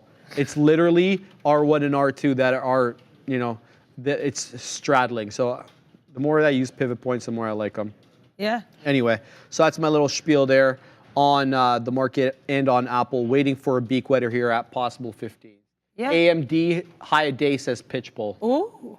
I can pull up AMD. Also, yeah, I think it's cool that you use the pivot points as well, because I think it shows how sometimes these areas, they're not coming from nowhere, right? They're coming from the previous high, previous day low, previous day close, and it shows how these previous levels can really factor in and help form levels on the day. AMD's gorgeous. I wish I had more to say than that, but holy cannoli. Look at these higher lows, higher highs. This is an uptrend if I've ever seen one. Let's look at the daily on AMD. Shout out to Sharif. But yeah, so I mean, yeah, I'm sure Lisa Sue and her Pepsi Blue suit are like smiling right now. I know Sharif loves that suit. We've had multiple conversations about that suit. Yes, we were in an uptrend, then we had sort of a double top around June 2023, went into a bit of a downtrend, then we double bottomed at this 96-ish area around October 3rd and then October 31st. And then on November to remember, shout out to Sharif, came in, we flew to the upside with a vengeance. Yeah, this is a really gorgeous uptrend, and AMD seems to not want to be stopped by anyone here. Also, you know, really important question here. I think it was Noah in the chat saying, Sharif, if someone gave you any of these EVs for free, I think it was specifically the Chinese EVs, which one would you pick? Either the G6 from XPEV or this ET9. I like the Li Autos for family cars, but personally, I wouldn't like them for myself. That's fair. Yeah. And Li Auto, they have like the iPhone approach to the cars, where they make the cars identical but just different sizes. So you'll have the Li, the L6, L7, L8, L9, and they all look alike. It's just, you know, one's bigger than the other. Even the interior is the same. The way that they have the screen set up on the passenger side and for the rear, they're all the same, just different size. I like them. I like the fact that they're hybrid. They're not a hybrid. They're actually fully electric, but there's a generator to recharge the engine. I like that, especially because I don't think the infrastructure is there to support all these EVs quite yet. That's fair. But with respect to design, definitely the G6 or the ET9. Those ones are definite lookers, and they look a lot better than the Li Auto cars. That's just the truth. So some of those Li Autos were a tad sad to look at. Yeah. All right, guys, there we got a beak wetter there on AAPL as we break through that 193.15. We have a high of day now on Apple, 193.19. Why, Brothers United? I want Apple 197, please, and thank you, greedy trader. LOL. The Katina man spinning the money for you. I hope you print. Well, are you spending money for him or for yourself? Or both? I'm long at 192.80, but I think that yeah, he says 197 will be nice. The Katina man is long 192.80 on AAPL, so he's in that trade as well. Keep your eye on that. Do you feel like Ram's been like awfully quiet today? Like I haven't heard a peep out of her over there. What's going on over there, Ram? I don't know, but I'm. Oh, what about Amazon? 153.85, Katina man, and go for it, Adara. Yeah. Katina man wants to know your opinion. So I was in Amazon earlier and obviously got out way too early, but here's my opinion on Amazon. We had a downward trend, then we broke it decisively when we broke above that 153.50. Went to upside. We are around VWAP, which is, you know, a key level. Sean and I were discussing it when he was very nice enough to have me on the market recap. We did discuss, yeah, shout out to that. We are at VWAP, but what's also interesting, and this was the area I was originally gonna take out some of my profits that I stayed in this trade, because look at this consolidation we had earlier around this 153.9. 153.9 could be a bit of an area for Amazon. Okay. I'm not sure if that was, you know, what we were looking for here, but that's my take. We're about up 0.3% on the day. So yeah, I'd like to see what we do as we approach this 153.90, because that was where we had kind of, I guess, where the downward trend kind of began after that big move to the downside. So I think this 153.90 would be a very different story for Amazon. Oh my Lord. But yeah, we had this, I guess, a bit of consolidation, and then I moved to a downside earlier. So it'll be interesting to see what we do here. That would be my take. And yeah, this is definitely an incident where we're having this move to the upside. We're having this key level from earlier, and it's confluencing, shout out to Obi, with VWAP in Amazon, which is his favorite stock, so look at that. But yeah, I think this is a really interesting look. I like this one. Yeah, good look. Yeah, good look on, well, Amazon's been a rocket ship as of late. That is true. Yeah, I was looking at the daily earlier, and it's like, holy cow. Brendo asked me this. He's like, who'd he put to me? He put to me Amazon and a different stock, and he said without looking who's had a better last 6 months, and I forget the comparator. It was Amazon, another one. I said Amazon. I forget who the other one was, and it was Amazon. Amazon has been an absolute rocket ship as of late. And you know, I gotta tell you, I even asked Alfred this when he was on the desk. I'm like, how do you feel about these companies completely working outside their moat? Like Amazon, they're not a shipping company. Yet all of a sudden that they're one of the biggest shipping companies. Yeah, they're bigger than FedEx and UPS. They beat the parcel volume. Yeah. They used to sell books. Now they're like the biggest cloud provider, biggest logistics provider. I mean, like what? They don't care. They will work outside their moat and they will execute well. I mean, that puts everybody in, like, that should make like everybody fearful, because they could be coming for your industry too anytime. You know what I mean? And you don't know, and you can't compete with them with money. They're going to outspend you, and they'll probably steal away all your talent, you know, which is, we saw Apple with that whole Massimo thing. That whole thing was Apple was supposed to buy Massimo and acquire its technology, and just ended up poaching all their people. And Massimo, obviously, you know, they're going to get maybe their justice here. Who knows? I don't know the details of the case. But the point is, these monster companies, they can just get into whatever industry they want and seem to do well with it. And that should be concerning if you're invested in other companies. But yeah, this is the look here on AMZN, the daily. We were knocking on the door of Dara in January this year. We were at $80. Now we're up at 154, so we're almost doubling here within the span of 1 year, almost doubled. So it's been a great look for Amazon, no question about that. A couple of outlying events on earnings here where we sold off, but the trend still intact up and to the right. Yeah, I also like that we broke that double top area. Yes. Or almost a triple top. Yes, that, a clear resistance level. Yeah, thank you for, that's a better way of putting it. But yeah, I just saw that, and I noticed that. Also, I love the look of the pivot points when you zoom out. It looks like a fuzzy sweater. Yeah, I know. It kind of really distorts all the thing there, but I don't keep taking them. No, I don't dislike. I mean, it's kind of like a fun little and you can still see the directions, but it's like a little fuzzy sweater encasing the price action. Yes. There we go. All right. And what's the look there? Anything on your end? How's that NVIDIA trade looking? I left NVIDIA because NVIDIA, like I said, we had a candle above that. That decisively above the 494.40. So I did have to leave NVIDIA. That being said, you know what I mean? Like I stand by my point of entry on this name, although we did break above it. And I would still like to see what we do at this pre-market level of resistance, that 495. And the thing is too, I know someone mentioned in the chat as well, like, you know, why shorting NVIDIA, like, kind of a strange move. We're up on the day for NVIDIA and the market, and this is an area of support. And I mean, I would say maybe this was an area of support earlier, but support can become resistance. Oh yeah. And I think with NVIDIA, it's very clear that 494.40 area was an area of resistance, right? And so I'm not trying to, not trying to get all starting beef. I'm just, I guess, explaining my reasoning here, right? We did have lower lows as well, and this flat top. This like 494.40 was holding for NVIDIA pretty well, and then we did break below it. And at that point, I got out. Or I mean, we decisively broke above it. And at that point, I got out. But I do understand your reasoning. And yeah, I wanted to explain, like, that's kind of why my view of these levels was it was an earlier area of support. It did become, I would say, a pretty strong area of resistance. And things happen, and that's why I decided to get out. But here we go. Feroz, I think in the chat, mentioning Google or Goog. Sorry, I will go without the L because they're specifically saying Goog. Netflix? Approaching VWAP. Okay, this is an interesting look on Goog. We had the big move to the downside, and then we had this nice kind of chop and churn over here. Oh, I'll take it from you Thank because you. you need to swap your battery. Appreciate that. Sorry, so Dara's just got to take a little bit of a timeout here. But, the Neo battery swap. Okay, Katina, man, I see you, I see you. There's a lot of comments here being said about here on Amazon in the chat, and I want to read some of them out because a lot of them, they make good sense. Amazon, says James Dell, is a big reason there are empty department stores in your town. That's a very good point. No question about that. We've seen that department stores are not in vogue anymore. Lolo, Amazon good scammers. They know what sells and they just make an Amazon basic version of it. That's another, it's like, you know, in-store brands or house brands or whatever you want to call that.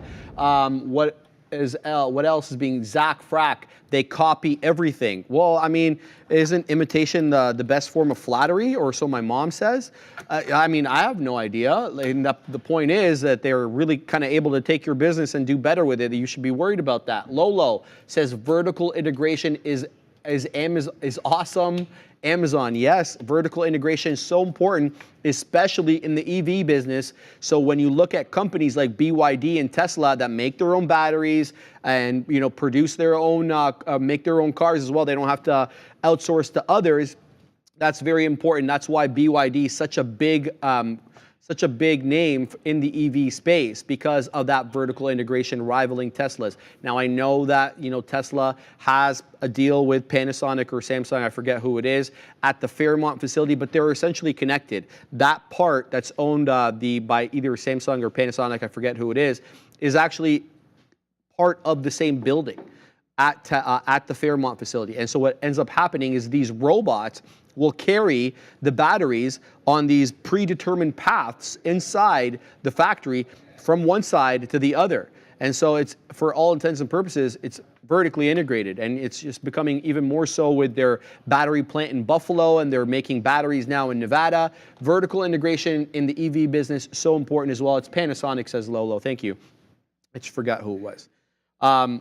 Doesn't matter if it's a online shipping company or an online whatever sales company or an EV company. Vertical integration seems to save a lot of money, Dara, and that's why people champion it. All right, Apple is now knocking on the door of 193.50.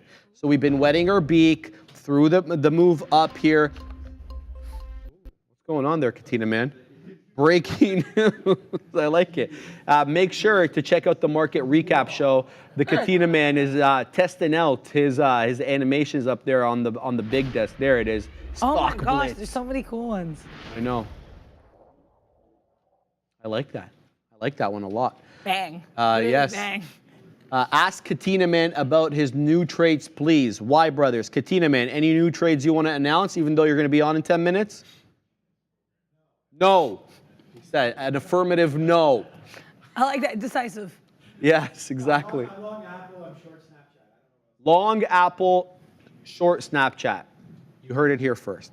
All right, moving up here on AAPL Adara, 193.48 high. It's just a matter of we're above the pivot point now. And he's short Palantir for anybody following along. I'm talking about the Katina man. We're above this pivot point now. So do we find resistance here? And that's kind of what I'm worried about here, that we find resistance at this 193.5. It's also a trough that we have to take into consideration from, a crest that we have to take into consideration from yesterday. It was exactly at that 193.5. We're right back there now.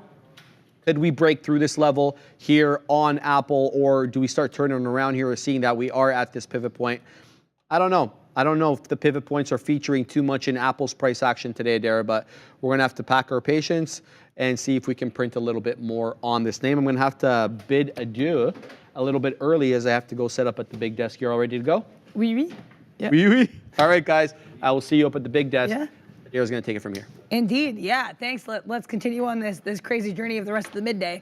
What I think too is interesting about Apple, also great trade, Sharif. That's a gorgeous look. Also, yeah, Sean's in that Apple long as well. It's a really nice one. I think too, it shows that sometimes the pivot points are going to be valid, and sometimes in the case of Apple, maybe they're going to be less valid.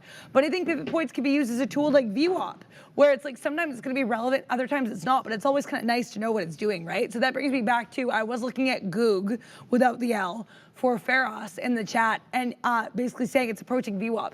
See, yeah, it's approaching VWAP, but I would argue that VWAP doesn't seem to be super interacting with Google today, right? We were kind of just below VWAP for most of the day. I think if we break above VWAP, that could be interesting as confluence, but I think what's more interesting would be us breaking out of this flat channel. We do have a lot of kind of build up here around this 141.70, so that could be key if we break above this. But right now, it seems like we're kind of stuck in this range from this 141.20 to 141.70. The list about the range. 3 names? So that would be kind of key to see that if we break out of this, first and foremost. I would say that's probably more key than what's happening with VWAP. That being said, it is interesting that this breakout would be happening right at VWAP. So yeah, I think good level to know, but not always a level that's going to have some interactions. Noah saying, Adara, how long until you're trading live? I'm learning lots from you about charting as you're learning. I can't wait to see you live and profiting. Thank you so much. Happy to learn. I hope we're all learning together. See, the thing is, yeah, going live is about consistency. Unfortunately, I am not super consistent in the sim as of yet. Today was not my best day. As we saw, there was that kind of failed NVIDIA short, my first failed Tesla short, though the second one ended up working out. But yeah, so I think to answer your question, I'm not sure. I'm working and hopefully trying to learn every day and trying to go to the upside. Thank you, Andrew Chow. Yeah, hopefully we're all learning together. Appreciate that. But yeah, so to answer your question, I think it's really just about becoming more consistent, which I am working towards. It's also because trading is not like I'm at the big desk as well. I'm doing other things. So I'm mostly trading on the midday. But yeah, I appreciate that. Jay Carter saying, don't feel bad. This is a super volatile market. Best market to learn and get your start. Thank you so much. I appreciate that. And also, I'm learning from Brendan, from Sharif, from Neil, from Sean, from Obi, everybody here. Like, great community. Bears versus Bulls saying best trading community in the world. I agree, and I think I feel really lucky to be part of this. Some people mentioning NVIDIA, so I will chat about NVIDIA because I have thoughts about NVIDIA. So I think NVIDIA, like I said earlier, there were 2 key levels in NVIDIA with which I was interested. The first was this 494.40, and why I say that, we had this consolidation pre-market, then we had that big dip below this kind of area early as well. Then we came back to it, and guess what? We kept flying below. We were kind of doing the opposite of an ascending wedge, where we had the flat top, but we were seeing lower lows. I got in, didn't end up working out. I saw, a candle decisively above that 494.40, and I got out. But now we're getting into that key level that I'm interested in, the second key level, 495.20. Now, why is this interesting? Because this is where we had this crazy support earlier. Then when we fell, we immediately fell right from grace, fell right out there, out video, if you will. But yeah, so I think what we do at this 495.20 will be key because this other area of support, guess what? Totally became resistance. I think the same could happen at 495.20. I don't want to make any predictions, but I would just say that would be my key area for people talking about is NVIDIA long or a short. I'm seeing a little bit of both. I think it's really going to depend for me at least. Again, not advice, just my take. I think it's really going to have to depend on what we do at 495.20. So that's my food for thought there to see if we get NVIDIA or out NVIDIA at that area. Thank you so much to Bears versus Bulls for the support. Appreciate that. Steve J saying Meta starting to slide here. Let's take a look at Meta. Ooh, okay. Yeah, I think, and again, Meta, another example of kind of a key level we fell off from this 358.41. So not quite our high of day, but definitely where we had what looked like it could have been a bull flagpole earlier in the day. Then we just kind of continued to fall. I tried to range play this a little bit earlier. I think it was out like 10 cents. So not a massive trade, but tis what it is. Yeah, I think falling off, I think this kind of, we're getting close to that 357.60 area, which is kind of where we had that top earlier and then we moved higher. So I think that would be kind of a key area of interest. This is one though, like I said, not every stock's gonna be interacting with VWAP at every day or time. Very much I see Meta interacting with VWAP. It's like kind of encasing VWAP, like stake it around VWAP, if you will. We did have a bit of support for VWAP for Meta around that 357. So I think if Meta comes back into VWAP, could be an area worth keeping an eye at. That would also be a lower low. So I think that will be of look. Yeah, I like that. Also Tesla. Let's look at Tesla, Stressla. Oh, this is not Tesla. This is TSL. Stressla, Tesla, Bestla. Yeah, another one where we had this key level kind of falling off. We had some wicks above that 263.20, but we really couldn't hold above it. I think today, like in general, even though the trading has been a bit more mixed for myself, I will say though that I think today has been a really good example of how sometimes these key levels do come to fruition. We definitely saw that with Tesla with this 263.20 and then earlier that 263.80, sorry, 262.80 kind of holding like a glove, right? These key levels being important or being of interest. Do you know what I mean? So I think that's really interesting. I think we kind of had the same with you know what? Also, Amazon's doing the same thing where it's falling off of that. Sean was mentioning Amazon getting close to VWAP, and I said I was interested in that because we did have this consolidation area earlier. And yeah, we did have confluence, shout out to Obi, with that kind of consolidation area and hitting VWAP, and we did fall off of that area. So I think that's of interest, right? I think the big thing I've learned today, regardless of the quality of my trades personally, is how these levels really can come to fruition, why it's important to note these, whether or not they have confluence, like what Sharif was saying earlier as well with pivot points.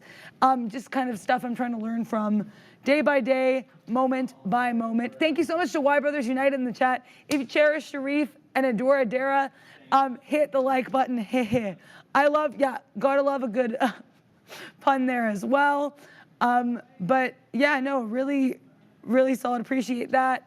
But yeah, no, I do like this kind of falling out below here in Amazon.